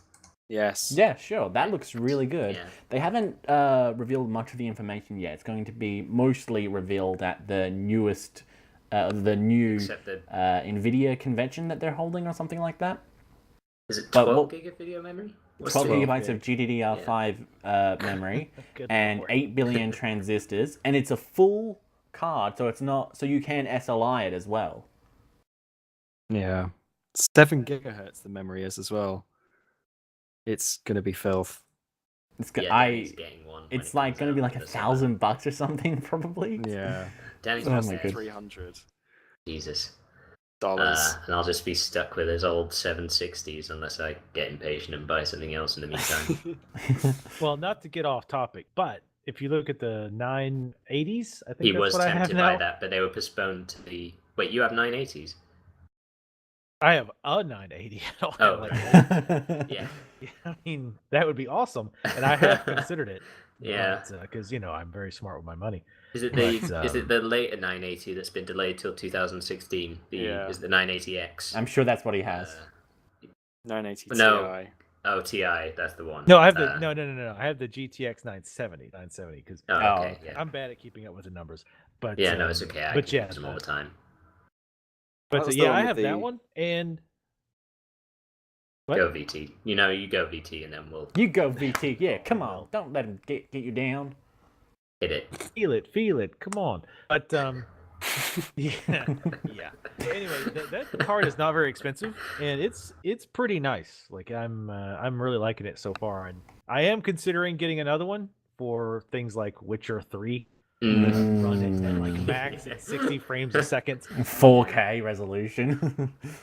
Well, maybe not that. I intentionally, when I got a new monitor, I wanted to get a 30-inch monitor, but I was like, look, if I do that, then I'm probably not going to be able to turn on all the bells and whistles for games like Witcher 3 and get anything You resembling probably a- do what Danny did, which is maxing out your power supply so that your computer just turns off and you have to buy a bigger one. Yeah. That's the problem he had when trying to play things in 4K. He thought for a while that it was overheating issues, but no, as it turns out, he like 750 watts wasn't enough. Jesus. Wow. Yeah. Because that's what I have right now is a 750, and I kind of was concerned when I bought the new video card. I was concerned that might not be enough, but Jeez, it's I've been- only got a it's been 520. fun. I know that the 9 series is lower wattage than the 7 series. But yeah, it's So- the 4K are they? monitor that Yeah. pushed it over. So you can have Ah. more of them and That's the perfect thing about these later generations is that they're more energy efficient. It's amazing. Yeah, that's actually something that is why I'm excited about the GTX X whatever thing. Because for quite a long time, like I've noticed that the cards, they've been getting a little bit more powerful, but not really. It's mostly just being, keeping the size down, keeping the temperatures down, making them energy efficient. But there's no sort of big, massive, this is super powerful, oh my god. It's just like, yeah, it runs cooler, quieter, and it's like, fuck that. I want I want a graphics card that is as loud as a jet turbine, and I want it to be able to run The Witcher 18 at 80k.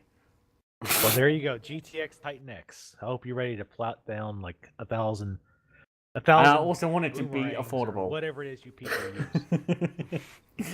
British pounds sterling, sir. It's great British pounds. Oh, gotta remember, you're fucking awesome. Your money is even awesome. Do you know why we're called Great Britain? Why? I do. It's because America wasn't founded yet? Oh! It's because... by Britain. It's because...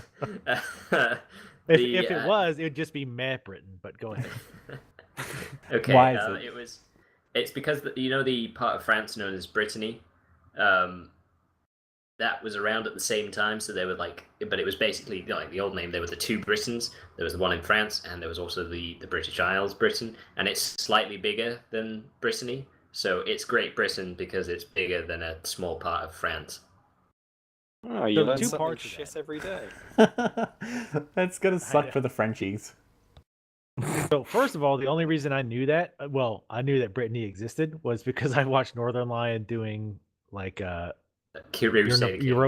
Oh, Europa. Universalis. Kings. Okay. Both of those, yeah. Yeah. And two, like whenever I say stuff like that about America, I really wish I had one of those DJ style soundboards so I could make the sound of like an eagle screeching or something like that. Maybe some guns firing. I don't know. Maybe a fat person. See, this eating is why a you Big just Mac. You're gonna have that on a DJ thing? It's like, what Obesity. I have obesity and God and guns. We got it all over here. Everything's bigger. It's a thyroid issue. It always is. Every fat person I see at Walmart running around in little carts. Eventually, when we catch up, we'll just be like Glandular Britain rather than Great Britain. Well, by then you'll be great again because we'll all be dead from heart attacks and shit. So. Speaking of heart attacks, Bayonetta 2 director reiterates in wanting to make another Bayonetta title or even a spin-off. That was a good plug. Well done. I'd be down with another Bayonetta title. That plug, even if Bayonetta wasn't even on the news agenda.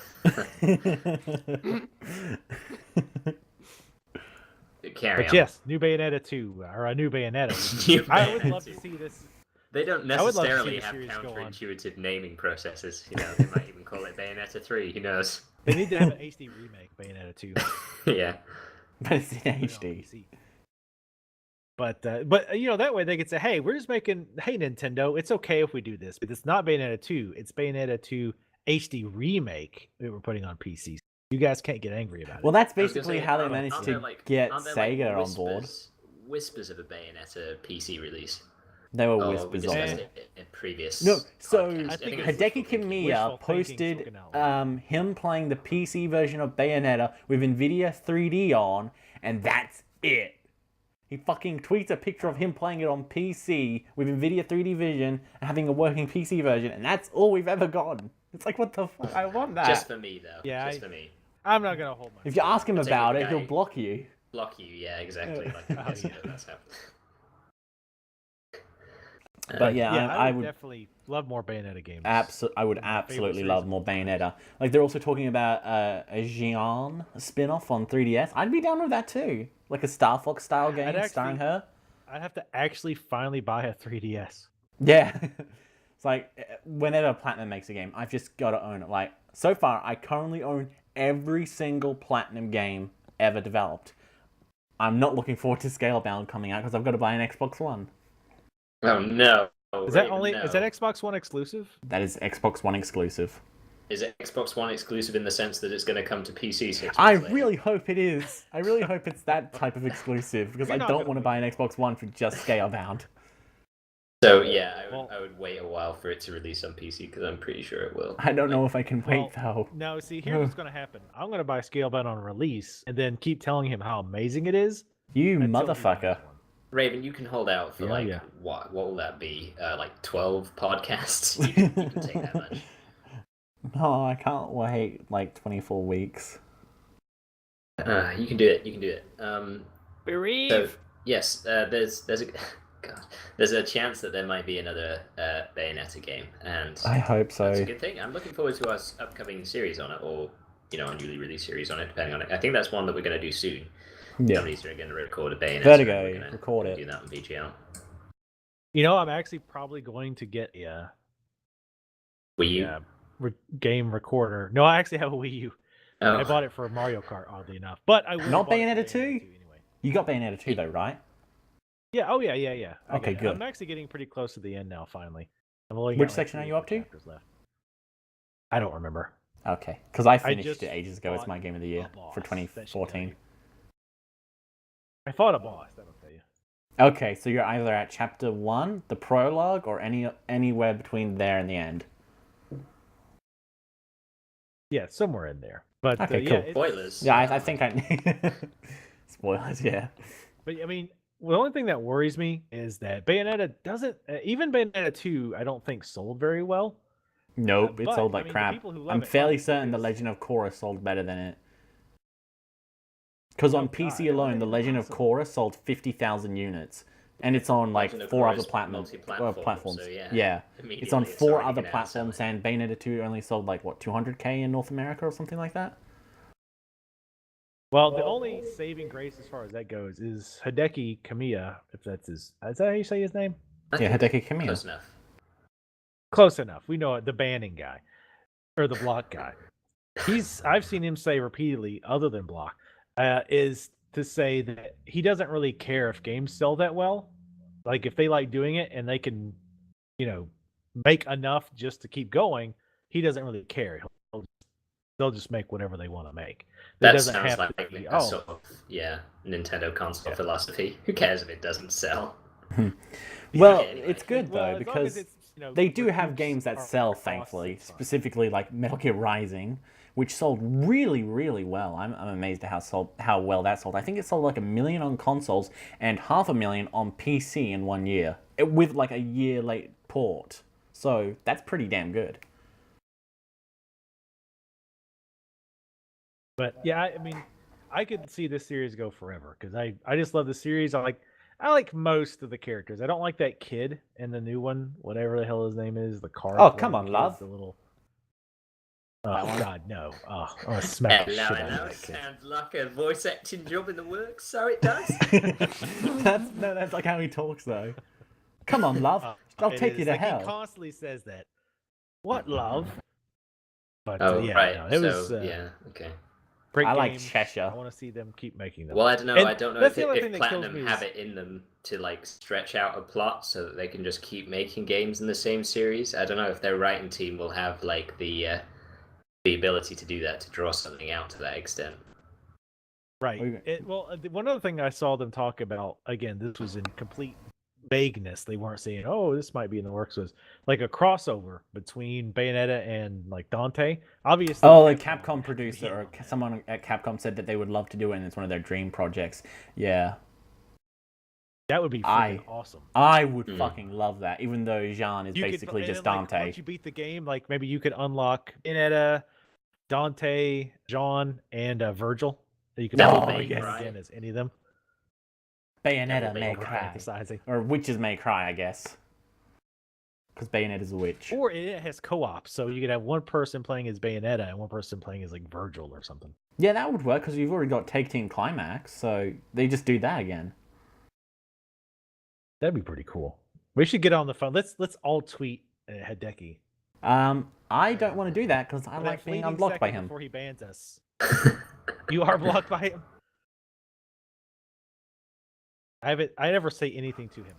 So I've only sent Yeah. him I one don't even know thing, why and it was on my birthday, and he replied with a smiley face. It was the best birthday gift ever. I'm dead serious. And then he blocked you. And then he blocked me. It was like, oh. anyway. But- Anyway, it feels as though we probably devoted enough time to that, so we're going to move on No. to... We should Wasn't it move cool in all of the Bayonetta news. 1 where she goes, Talk about flock it. off, Featherface, as a callback to Devil May Cry 1? It's going to be in the next podcast, guys. You know it is. We all know Bayonetta is going to be in the next podcast. Maddragon was away for this news topic, so we're going to have to redress this point.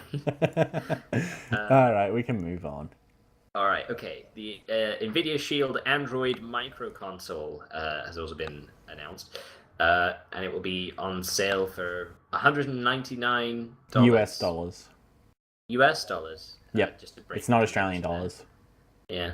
Oh god, there was a correspondent talking about something on the news. I think it was like some amount of debt in Germany or something like that, and he said like how much it was in terms of dollars, and I thought, you're a British correspondent reporting on German finance. Either say euros or pounds. We process both of those better than dollars. Yeah, that annoyed me. But it's the universal currency now, besides bitcoins, obviously. Yeah, it's the same thing. Like, I know it's like people say miles per hour a lot more often than they say kilometers per hour. It's like, no, say it proper. They are saying it proper. Fuck you. I honestly, yeah, we're in like the semi-state between metric and imperial. Yeah, I so- know, because didn't you guys like try to swap and then you decided like it was too hard and just sort of stopped, and then it was like, okay, we're here. I wasn't in that particular conference, but I don't know. It's fairly straightforward though. 1.6 kilometers is a mile. Anyway, Wait, 5,280 kilometers is a mile? to get back to the matter at hand, it's my fault for diverting us. I'm sorry. You're the host. So the NVIDIA console. Micro console. Micro console, my mistake. The Shield is basically something where you use the process. Well, one function of it is to use the processing overhead of your PC and then host, but play the game on the television or something like that. So it's kind of similar to the Steam Link streaming device, I guess. But it also can run games by on itself, NVIDIA's Steam Grid, as well as running it, through its own dedicated like GPU and stuff like that. It's actually a very, very weak micro console, so you're probably not going to be able to run that many games on it unless you use the NVIDIA Grid streaming system, which supports 1080p 60 Hz, which is the main thing that they're pushing, because they're like, you can play The Witcher 3 at 1080p 60 Hz on the Android micro console, but that requires you to have a great internet connection, which I won't, so I can't get it. Right, I mean, I can get it, but I'm never getting it because I lose all my bandwidth in a day.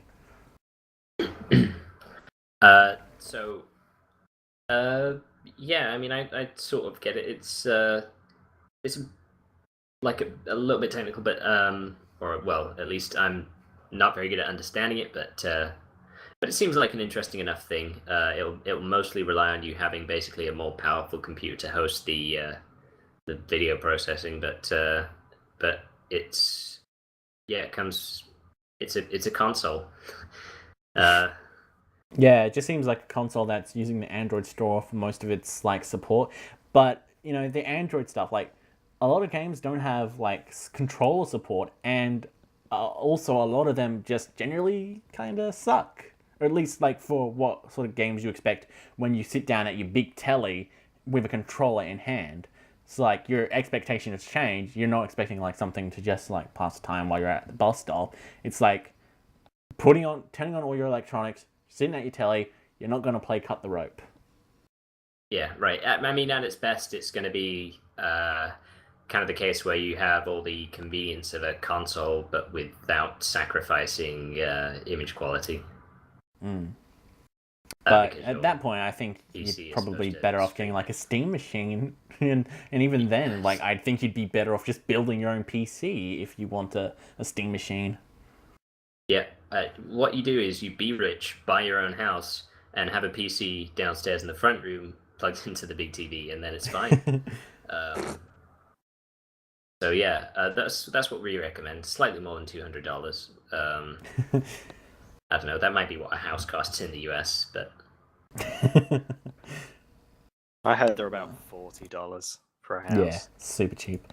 Anyway, I suppose we should move on since I've got nothing to say about that, and I don't think anyone else does. no. Unless Vertigo, it's you've got not something to I say know about the an awful lot microconsole? about.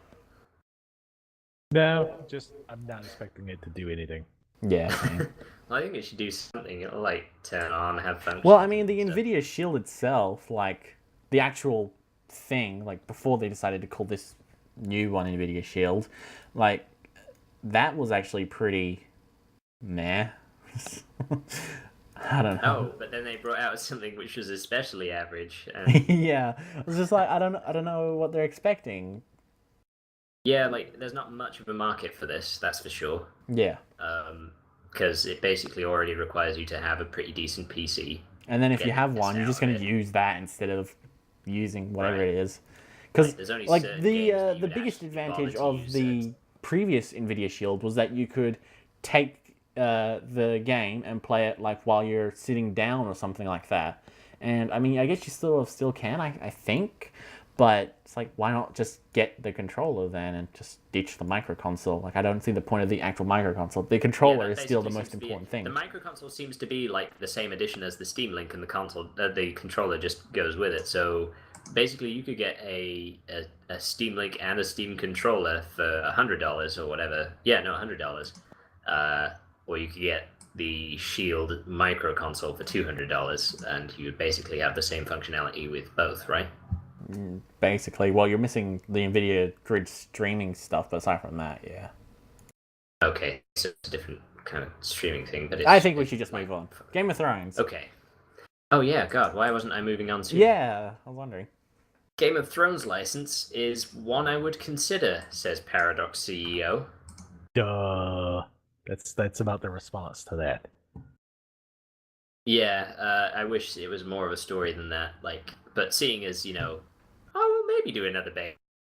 Those is like a half-hour. Well, it's more of a discussion case thing. of like, of course you would consider it. Like, if I give you this, $10 million, would you take it? I guess I'd think about it. Geez, I don't know. Maybe.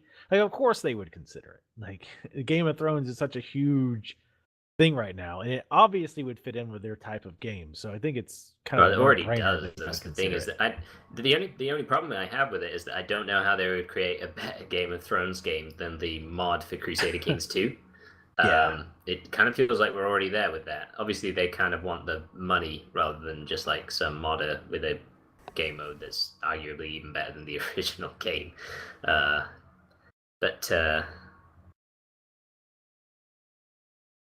Oh, okay.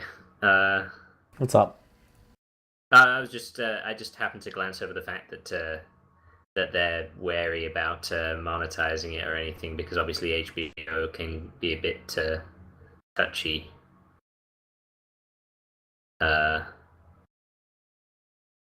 Like they're allowed to call it the Game of Thrones mod because HBO gave them permission to do so. So that's interesting. So they have actually had the contact with HBO. So now they're suggesting that maybe we should make an HBO game. And to be honest, they gave licensing rights to Cyanide. So why the hell they wouldn't give it to Paradox, I don't know. Why would they give it to fucking Cyanide? And what a terrible name for a studio. They made like a really average RPG and a really shit strategy game.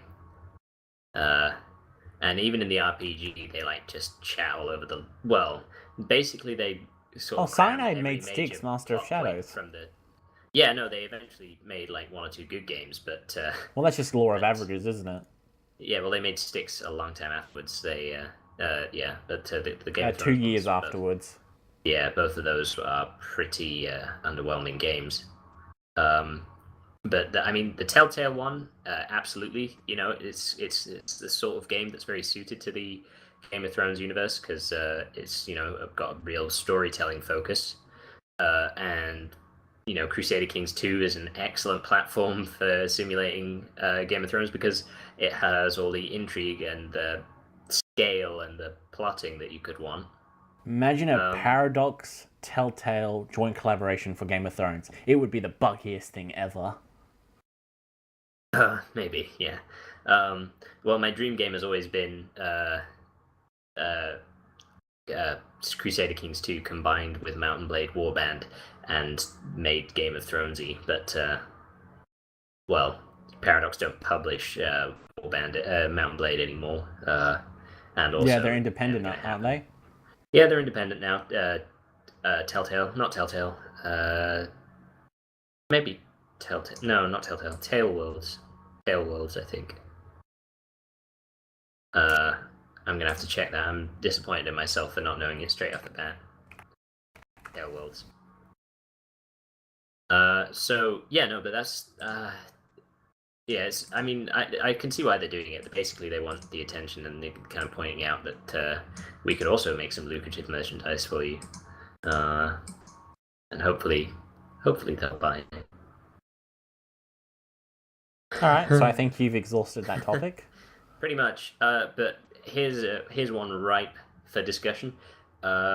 It's the cancelled Legacy of Kain: Dead Sun, a game which I'd only heard about now. I know of Legacy of Kain, the franchise, but I didn't know that there was a cancelled one in the franchise. Yeah, I was hoping Maddragon would be here because he's the biggest Legacy of Kain fan out of all of us. At least, unless Vertigo is secretly a massive Legacy of Kain fan, we don't know. Vertigo, are you? Nope. Okay. I heard they were good, but never played one. Yeah, same here. So, has any of us played a Legacy of Kain game? I might have played a demo of one once.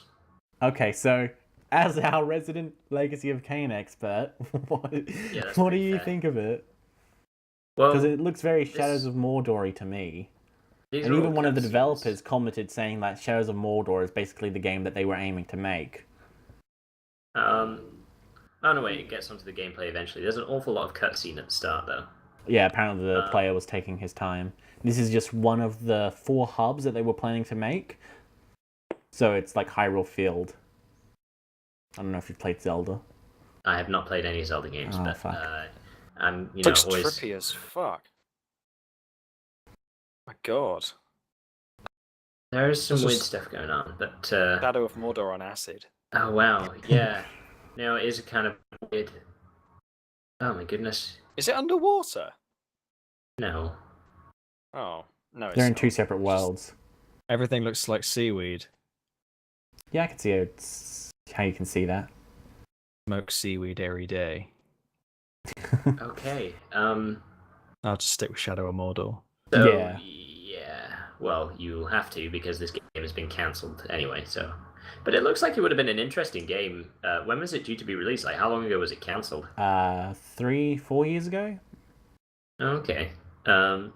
Did any of this team have any involvement with Shadow of Mordor? No, Hijinx Studios was developing this. The developers of Silent Hill Origins and Shattered Memories, and they're in the UK. And I think the people who made Mordor are in America or something. I'm not sure. The Warner Brothers published it. I don't know who developed it. Yeah, it was whoever developed Fear. Those people, they made Shadows of Mordor. Really? Yeah. They made it? Jesus. Yeah. At least I think so. I assume you're Googling it. I'm just going on the store page. Monolith Productions. Monolith, yeah. They did a good job. I tip my fedora. Yeah, Monolith developed Blood, Fear. Yeah, Fear 2, and that was it. Well, they made the Matrix on. They did The Matrix Online, Fear, Condemned Criminal Origins, Condemned 2 Bloodshot, Fear 2 Project Origin, Gotham City Imposters, Guardians of Middle-earth, and then Middle-earth Shadow of Mordor. Okay, so they actually had some experience with the IP as well. Oh, there you go. Apparently it was shit, though. 56 out of 100 on Metacritic. Yeah, I've not played it yet, but I imagine it probably is. I think there's a reason for that. So, Dragon Quest Heroes is coming to the West. I'm looking forward to this. I've never played a Dragon Quest game before. I hear if you really want to play them, you should play them. You should play them. They're delightful little games. They are. I'm just sorry. I'm doing a Mad Dragon because he's. I thought he was. I thought he had joined TeamSpeak. Yeah, sorry. I thought he sounded a bit better since he said he was ill earlier, but he sounded fine. Where did he go? I was blocked right up I was. Oh, that's good. Yeah, no problem. Yeah, so, but I hear that the best way to play Dragon Quest games is on the iOS on the iPhone, and I don't have an iPhone, so I have never played any because it's like that you got to sounds like like emulate bullshit. them through the NES. The best way to play nothing is on an iPhone, or is that just in the sense that you probably don't have the console old enough to? I don't have a console to play it, actually and I support don't it? think it's on the Virtual okay. Console, and I think the iOS version has like some extra features or some niceties added to it. So Extra Like you can costumes. play it, so you have yeah, the you platform for it. you have like 8-bit naked sprites if you beat it under 2 hours. Just enter the Justin Bailey Beat code. what under 2 hours. The game. I didn't expect that sort of joke from you. That's a sharky thing right there. You walked right into it. Sorry, I was a bit slow on that. Yeah. Well, that's okay. Anus. There we go. Made up for it. Vertigo, what do you think about Dragon Quest Heroes coming to the West? You Man. gonna pick it up on the PS4? No, isn't that the Dragon Warrior? Dragon Warrior, yeah, it was Dragon Warrior in the West The until last Dragon Warrior game 7? I played was 1. Okay, It's been a so while. I guess it didn't really I catch don't on like with you. JRPGs, so Apart from that, though, it's your kind of game, right? Danny, you like topping up the whiskey there? Maybe. Okay. All right, I guess we can move This on to podcast something brought that to you by Vertigo whiskey. would actually care a bit more about, if not because it makes him so delightfully happy. EA Icebear? has closed Maxis Emeryville, developers of SimCity 2013. That's the bit you pick up on. Developers of SimCity 2013 Spore, Dark Spore, and The Sims 1 and 2.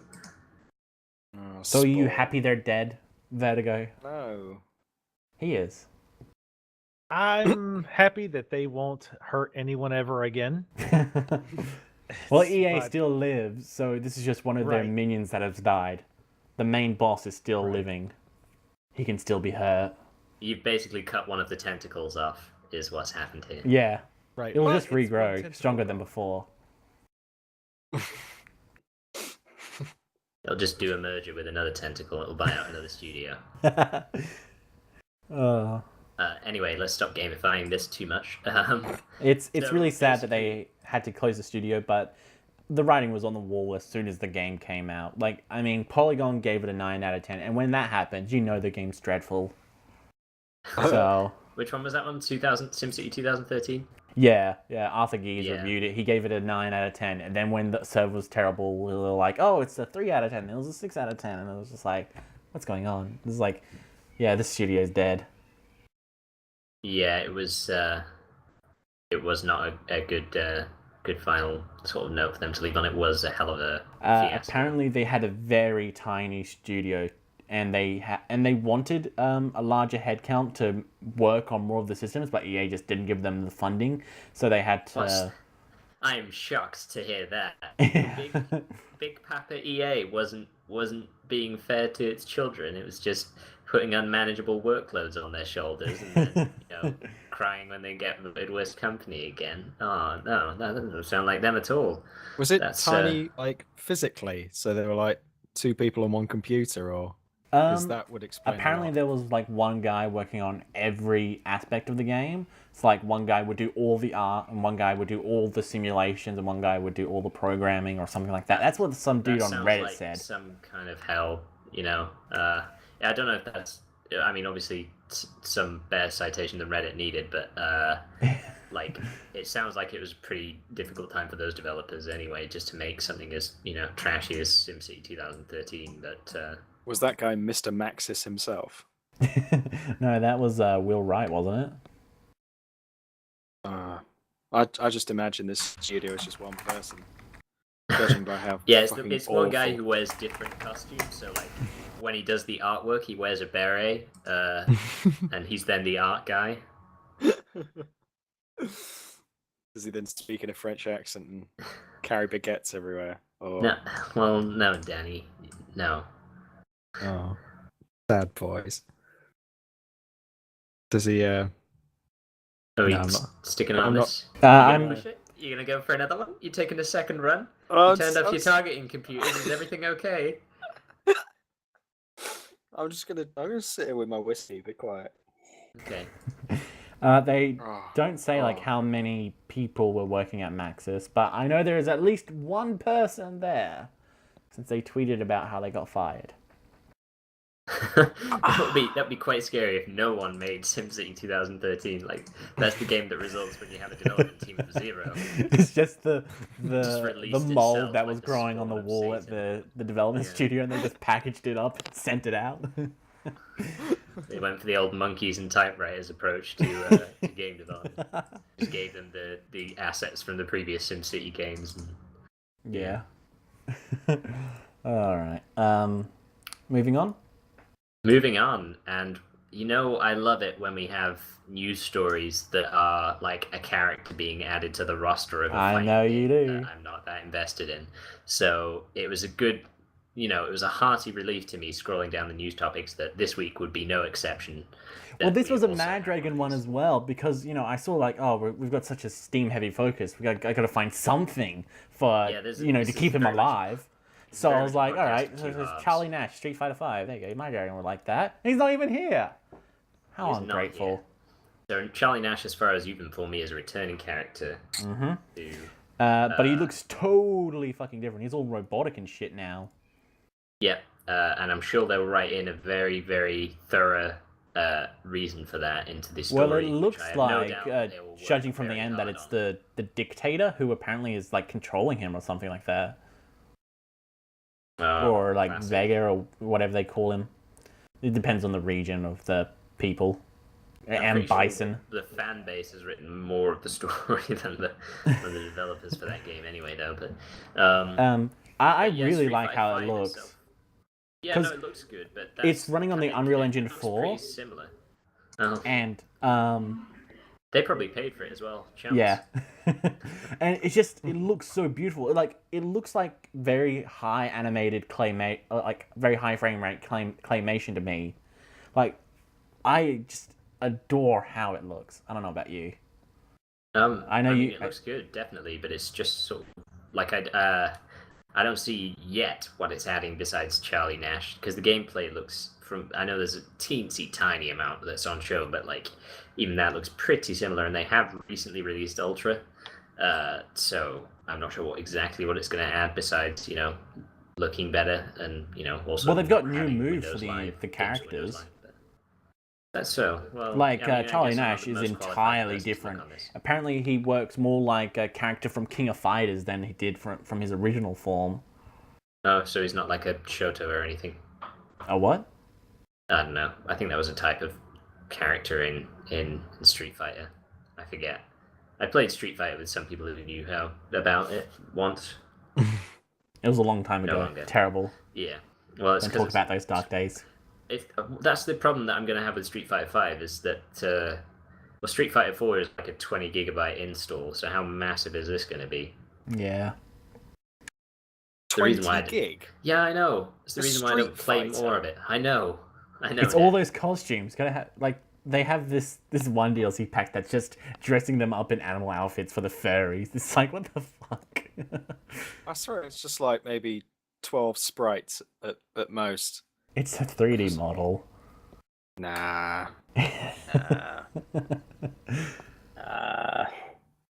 Well, if you yeah, say so. that's the kind of thing. That's why I don't play Street Fighter more. Well, Well, it seems yeah, like it's no, just that's got fine. one very big initial investment of 20 gigabytes, and then you just never want to remove it from your computer. well, I very well, yeah. I'll install it someday. What do you guys think about Chun-Li becoming one of the mascots for Street Fighter V rather than it being Ryu and Ken? Quite pleased, to be honest. I mean, Ryu's still in there. He's in. Yeah, the no, but I mean, like, just the removal Yeah, of they Ken, opened with- basically. Like, fuck Ken. They I opened never with liked Chun-Li. I never liked I Ken. actually hate Ken. Me too. Fuck The only thing Ken. he's good for is there's the have you seen the Ken flowchart? Which is just basically everything on it leads to Shoryuken. Because that's all he's good for. So yeah. Yeah. The only other thing I've seen Ken be useful for is in those comics where he's like, "Are you Ken? Are you Ken?" And then he's like, "Yes," or like, "Are you Ryu?" or whatever. I was like, "Yes, you're Ryu. Sure, you're Ryu." It's like fucking dumb things. That's balls over there. Sorry, I was looking at the flowchart. Did that sound like words to you? I've actually seen that before. What? And People go insane while doing this? I don't think it ended the way that Raven just portrayed it to end. It was a lot funnier. I'm sorry. Okay, because it doesn't seem like they'd repeat it so much. Because you can backspace things, on a computer, so you wouldn't have so many repeated words. But hey guys, did you hear Fable Legends is free to play? Fuck. I was interested. Now I'm not. Yeah. I wasn't interested because I. And you're still not? Already. Yeah. The only thing that this I guess maybe it'd be like a good tech demo for Unreal Engine 4, but that's about it. Is Molyneux still at Lionhead, or is that no longer the case? Yeah, he left. Okay, he left, He's thank at God. 22 cans now. Yeah. What a dumb name. What does that even mean? 22 cans? Why do you have 22 cans? Like, you don't need more than 1 toucan. He obviously had a hard night after leaving Lionhead and drank 22 cans of something, and then he said he was going to drink 22 cans, but he got to the 11th one and he was like, guys, I'm not sure I can do this. That's good enough. He drank all 22 cans full of broken promises. Fuck you, Peter. I want to put my acorn in the ground and then leave and come back and it's a tree. Yeah, Danny's been playing Goddess recently, and he said it was... It's actually really improved now. It's a game, actually, which is what you'd want it to be. But I don't think that's what Peter wanted it to be, though. I think he wanted it to be an experience that would be life-changing. Well, he's a bit of a shit because he's made a game. If Peter's there, it's like, oh no, I've done it again. I've created a game. This isn't what I played for at all. Well, I'd like to feel that he gets duped by the designers and the developers, so they're like, oh yeah, sure, no, Peter, it'll be an experience. It'll be like walking out of your front living room. We're going to make sure that we'll be tapping untapped emotions. Yeah, Peter. Yeah, we'll reach for the stars, you and I, Peter, and then the reveal comes, and he's suddenly thinking, oh, you done me for a mag, you done. Told me it was an experience, gone made a game again. Can't believe I can't falling for it myself. So he is British, so that is what he sounds like. Yeah. If there's one thing that I'm looking forward to Fable Legends for, though, it's hearing like all the famous British actors, because that's something that Fable's good for. Like, Fry gonna be in it? I hope so, because he was in Fable 3, and who's that guy from Hot Fuzz? He was he was in the first two. Simon Pegg? Yes, he was in Fable 3. I liked that. Was he? Yeah. Shit. Yeah, all kinds of famous British actors are in there. Oh my god. I think the Queen was in there at one point. Then again, they all sound alike, so yeah. I don't know, maybe not. Hello, Queen of England, I am. He didn't know what you, Sir Peter. And that accent never gets old. That's the best thing about it. It's the fact that it's different every time. Wolfen, I'm gonna race through these now because these are mostly. Well, this one is actually important for Vertigo because he loves it. Okay, Wolfenstein: The Old Blood, $20 standalone DLC to. Well, it's not so much DLC as a standalone title, but it's an addition to. It's an expansion pack. The New Order. Right, an expansion. That's the one I'm looking for. It's been so long since people have done actual expansions that I've forgotten what they were called. The last one was like Far Cry 3 Blood Dragon. Yeah. Oh, that was well, good. you certainly don't get as many as you used to. Yeah. It's a shame. Although, didn't you beat one of them, Freedom Cry, recently? That was a standalone expansion pack. Well, yeah, it was in the. I guess it wasn't so much of an expansion pack as it was just a repackage. It's a DLC. You needed to install the game, like Black Flag, in order to play it. See, no. I've got Freedom Cry by itself. I don't own Assassin's Creed 4 on Steam. I got it through Uplay, and I have Freedom Cry on Steam. Oh well, maybe it's because I got a certain version of Black Flag that it is. Well, it's DLC, and you can also buy it standalone, so it's both, I guess. Yeah. DLC alone. Okay. In that case.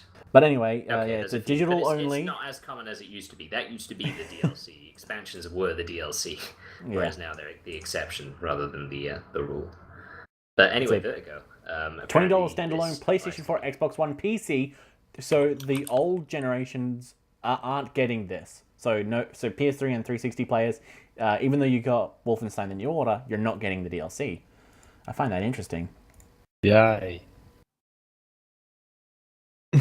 Yay? So little leap Why of joy yay? that they're phasing them out slowly. Well, see, It Take 5, it scales it down, so it would just, like, by default, lower the resolution to get it to run at 60 FPS, even if it was on the old generation of consoles. Although some developers say that, don't they lock it at, well, they lock it at 720p for both consoles using the pretext that they don't want the experience to differ for older generation users. You're talking about, like, Ubisoft again, aren't you? No. So I guess the phasing out as a trend of the old consoles might be useful because they might, optimize something. Well, no, I imagine this is mostly just due to the fact that the game's going to be massive, because It Take 5, all of their games are huge. Like, Wolfenstein: The New Order was on, like, 5 DVDs or 4 DVDs or something like that.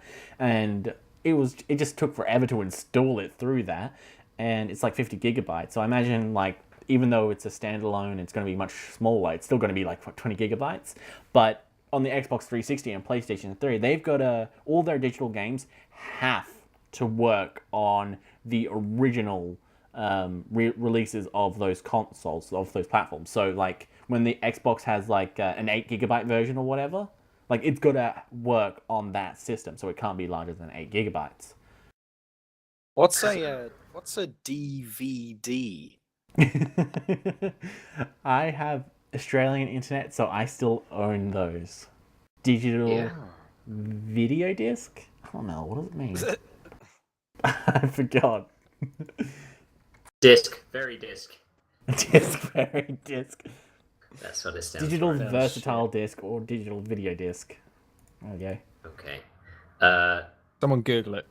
So I you did. have a I couple of literally videos. did. Are you going to be picking this one up? There you go. Probably. Will you do a let's play on it? Because you just finished. Game was really, really good. So yeah, I'll almost certainly pick The it up. last boss fight, though, I think sucked. Hopefully, the boss fight in the old blood will be better. Maybe there'll be less pressure on it anyway. I'm wondering, where is this set in the timeline? Because is it set like during Return to Castle Wolfenstein, or before or after? Does anyone know? I'm not hugely invested in the franchise. Oh, okay. Well, let's move on. Trine 3, The Artifacts of Power.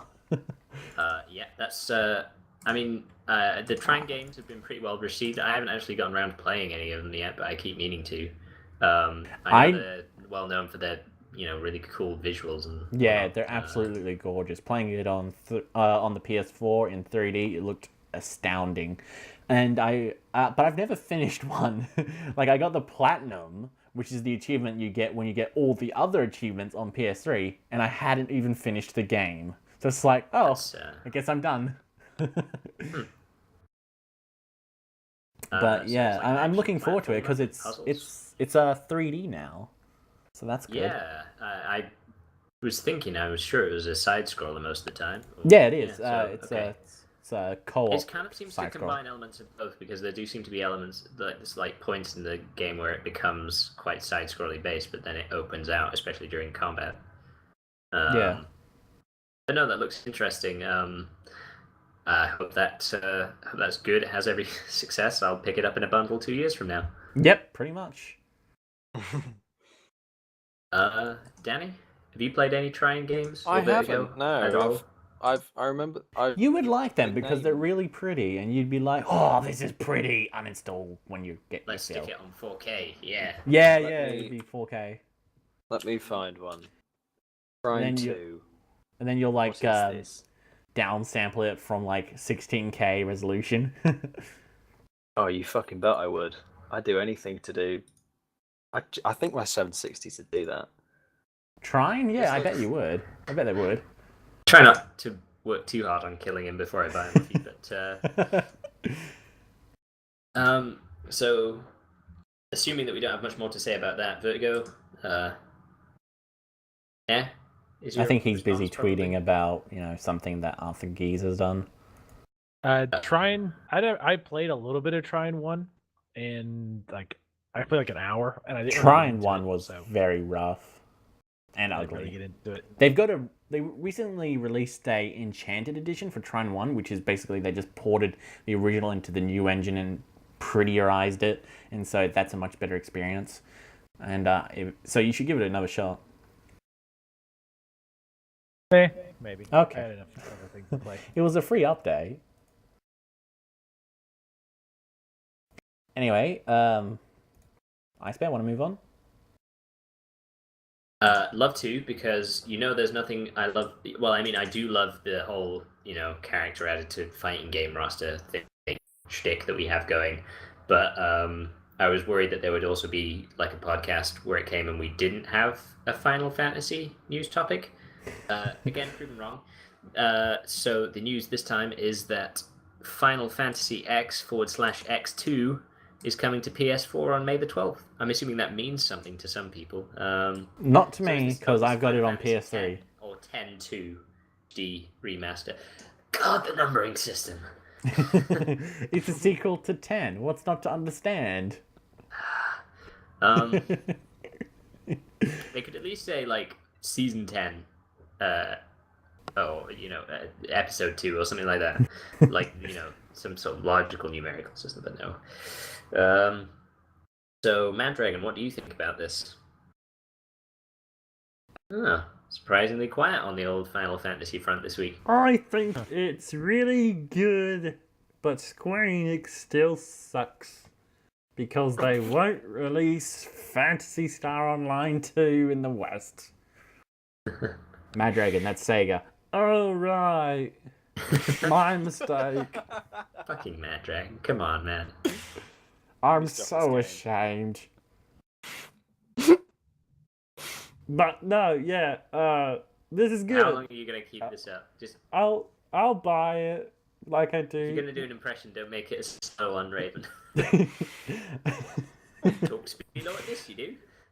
There you go, a whole sentence. I'll probably play it eventually. I was I can really speak hoping. Who knows? That's a good one. When did he become an orc peon from Warcraft 2? I don't know what that is. I'm playing Final Fantasy 14, chopping wood. Okay. Oh yeah, that's true. He quite often plays Final Fantasy while this is on. You've really characterized that quite well. Thank you.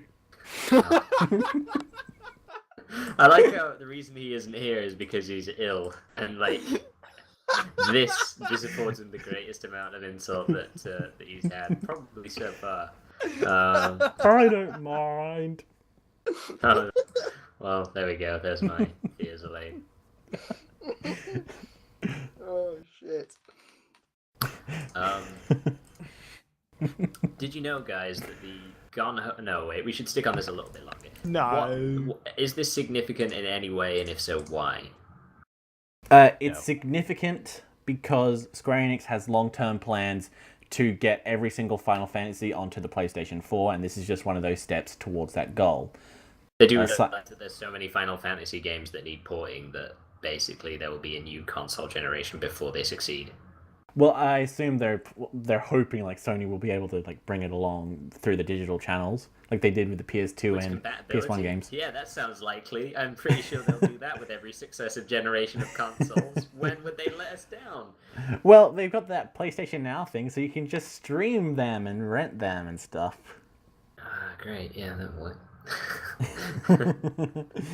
Yeah, but I mean, it's like, okay, the games are fine, the games are good, so I don't mind, but I've already got them on the PS3, so unless they port them to PC, I don't care.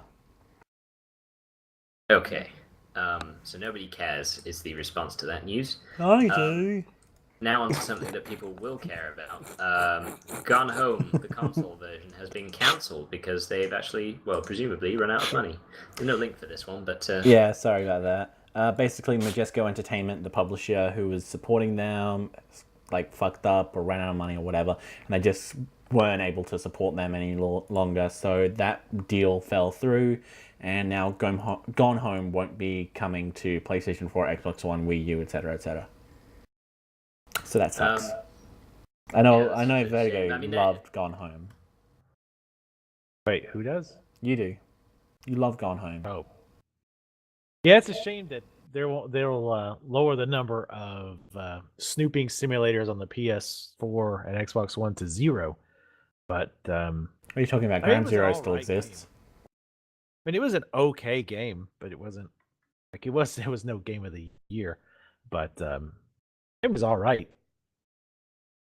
And it'd be cool to see it on other platforms, but yeah, I feel as though it would have been like no. No, come on, no, this is news. Wow. It's not news. I saw the words Final Fantasy, and it's not news. If it's a new title, you can have it. Wait, no! Raven, I'm just gonna keep deleting this off here, so, and you know what? I could just go one step further and not read it out. Right. I could read it out. No, you can't. But if it's on the paper, it has to be read. Yeah, I just read whatever's on the page. So, Rock Band 4 Racing on PS4 and XB1. Yeah! It's coming back, baby. It's retro. They're gonna have it like with 8-bit graphics, like go retro. Probably. Now that is like orange. No, wait, they had an orange button. Some color button that wasn't in there before. No, I think they had all the colors actually. No, not possible. Yeah, but I mean, it's interesting to see them try to make a comeback. Seeing as how they like them and whoever else did the other game. Like, I'd like it if that was what the milked it into story oblivion. mode is, that you used to be famous and like you were pretty successful, but then you ran out of money, so now you have to do a comeback tour. I feel as though that would be pretty congruent as like the campaign mode in the game. I think they should, like, as a self joke, because man, that whole fad was huge and then completely and utterly. Come on, that's not even Final Fantasy. Fine. Oh shit. Why don't you just Control Z it? Why don't you, Raven? Why don't Because you're the one that deleted it. I just tried to join the deleting party, but ended up deleting the first. Don't delete few letters anything, of Danny. some main quest heroes. Don't God touch damn. the Google document, Danny. My goodness. So will the old plugins, the old accessories, will they be compatible with the new iterations of this game, or will everybody have to go out and buy a new Rock Band kit? Everything will be compatible, and all your DLC and all that will be transferable within the same console family. So if you have an Xbox 360, you can transfer all your DLC to an Xbox One, but you can't transfer it to a PS4. That's very cool. good. Yeah, no, that's that works. That's like I mean, they probably needed it because nobody's gonna go out and buy a whole other set of Rock Band. The piano or whatever won't work with the keyboard. Yeah. I didn't even know there was one. That seems weird, but yeah, okay. I don't get why they would have a keyboard in there of all things, because like surely it's just going to be fun. When you think Rock Band, don't you think piano or keyboard? The grand piano, just a huge like plastic vinyl, lifelike size USB grand piano. Yeah, you just work on those symphonies, but in silence, so you can just hear the clacking of the keys. So, like, in terms of appearance and functionality, it's just like an actual piano, except the keys don't make a sound unless it's plugged into an Xbox. That would be great. I'd pay money for that. I really wish you wouldn't. 'Cause then you're just giving them bad ideas. Okay, I'd get them in shackles. So yeah, Rock Band's coming back, everybody. I had no idea that they'd managed to get all the way to 3. Good for them, I guess. They had World Tour as well. I tell you what's God, going to be yeah. big, though. DJ Hero is going to make a comeback, guys. You know it. I didn't buy that mixing desk for nothing. Did you actually? Did you actually? Okay, thank God. Raven. Yeah, I'm sorry. You know, we all make mistakes. I just figured that was your Danny's mistake. job to buy that, and then my job to tell him it's awful. Wait, wasn't it Guitar Hero World Tour, not Rock Band? He's talking about DJ It was Hero. Rock Guitar Band Hero 1 World Tour. through 3. Oh, did Rock Band just go for the old numerical iteration Yeah, system? Okay, the well, Dewey that's cool. Decimal System, Um, and then gave up at okay. 3 because Guitar Okay. Hero quit, and they were like, "Oh, fuck this." I'm gonna cut you off. I think we've had enough on Rock Band 4. Metal Gear For Solid what? 5. Metal Gear Solid 5, The Phantom Pain, will release on September the 1st. This is the hotly anticipated follow-up to Ground Zeroes. Ground Zeroes, which will feature Big Boss Big Boss. as Punish Snake. That's what I was about to say. As he. Oh. What does he? Just finish. What does he do? Just do the whole. He, and you'll be blown away by this Phantom Pain. He becomes a Ghostbuster. Hence Phantom Pain, because he's causing pain to ghosts by vacuuming them. Wow, I'm surprised you understood the plot so well. Well, you know, I read between the Are lines. you the ghostwriter for Hideo Kojima? I thought you said the Ghost Rider, and I'm like, come on, don't blow my secret identity. The Ghost Rider. But yeah, I'm looking forward to this. And most importantly, the PC release will be on September 15th, so not too far away. Wow, that's great. We only have to wait 2 weeks for something that gets released on console to be released on PC for no reason. Well, I imagine it's because, like... Oh, no, wait. They're just getting to work. Better, and then they put it on PC, right? Yeah. Yeah. Well, MGS5 Ground Zeroes was a fucking astoundingly good port. Vertigo can back me up on that. And it just looked amazing. And it's just like, they put in a lot of features and it ran really well. Have you played it yet, IceBear? Played Ground Zeroes? Yeah. No, The Christmas gift I gave you. I will do soon. Hey, it's installed. Alright, okay. Mm-hmm. I understand. I see how it is. I play your games, Raven. Thank you, Maddragon. You made Metal Gear Solid 5? Sorry, I didn't realize. I will play it, Raven. I'm gonna get around to it. Just let me finish with Minecraft. Alright, One follows well... the other. Come on. Okay. can't- That's fair enough, I that's fair can't enough. I have to find out what happens in Minecraft first, otherwise I won't get the I've plot to Metal Gear Solid 5 tried Ground reaching Zeroes. the end of Minecraft. I just can't. It is too fucking repetitive. And I've played Yeah. every Assassin's Creed game from start to finish in a year, and it's like, even I find it too repetitive, and I have a high tolerance for repetitiveness. You're getting some Metal Gear level monologuing going there. Even I.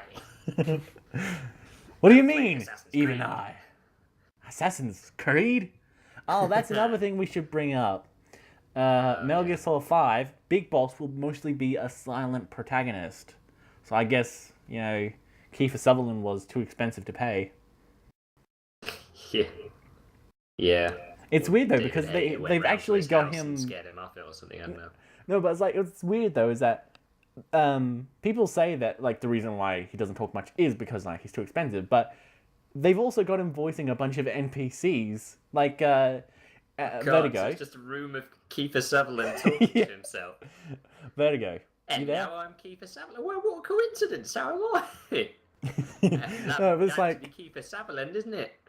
So, like, there's this one section where this medic's like, there's no time for anesthetics. We've got to open her up right now. And that's Keith Sutherland just with his pitch shifted down so he sounds deeper. And because it's like, what's going on here? It's like, why would you just get Keith Sutherland to do that? Just some faceless medic. Has one line in the entire game.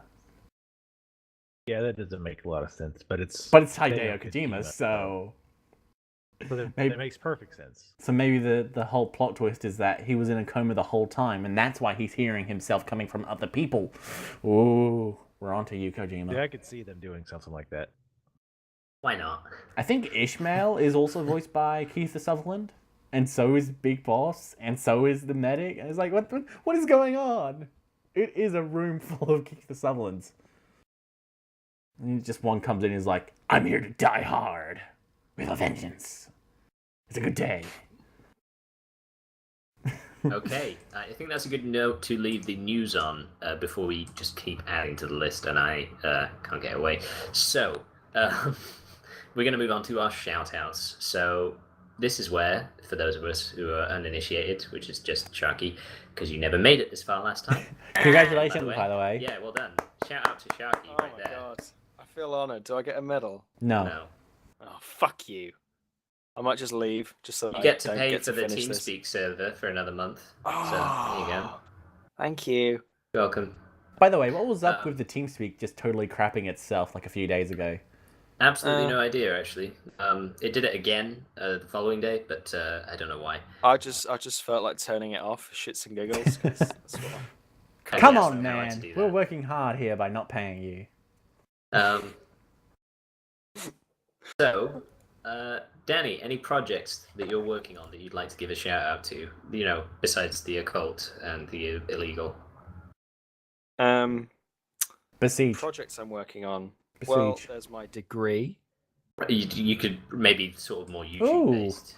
What Or you degree are you working on? Is that something to do with computers or? It's No. called IT? Design and Engineering Materials, which Ooh, explains what is- nothing about the course. What He is that specialises about? in Like, Play-Doh. It's- what is that good for? It's basically just Absolutely chemistry nothing. of metal. It's Sorry, it's just an Edwin Starr reference. I'm sorry. Go for it. Wow. yeah, it's basically just chemistry with metal.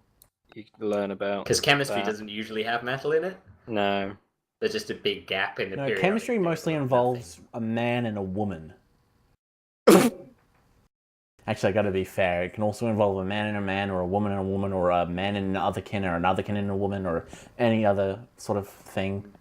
Man and a Moving horse. on. Dan, do you have anything that... Jesus. A shark and a How bear, do you- maybe? How I have you should managed to hit. dig a hole so deep over Danny's studies? Let's... Anything I'm working on Like the most YouTube-wise. trivial thing.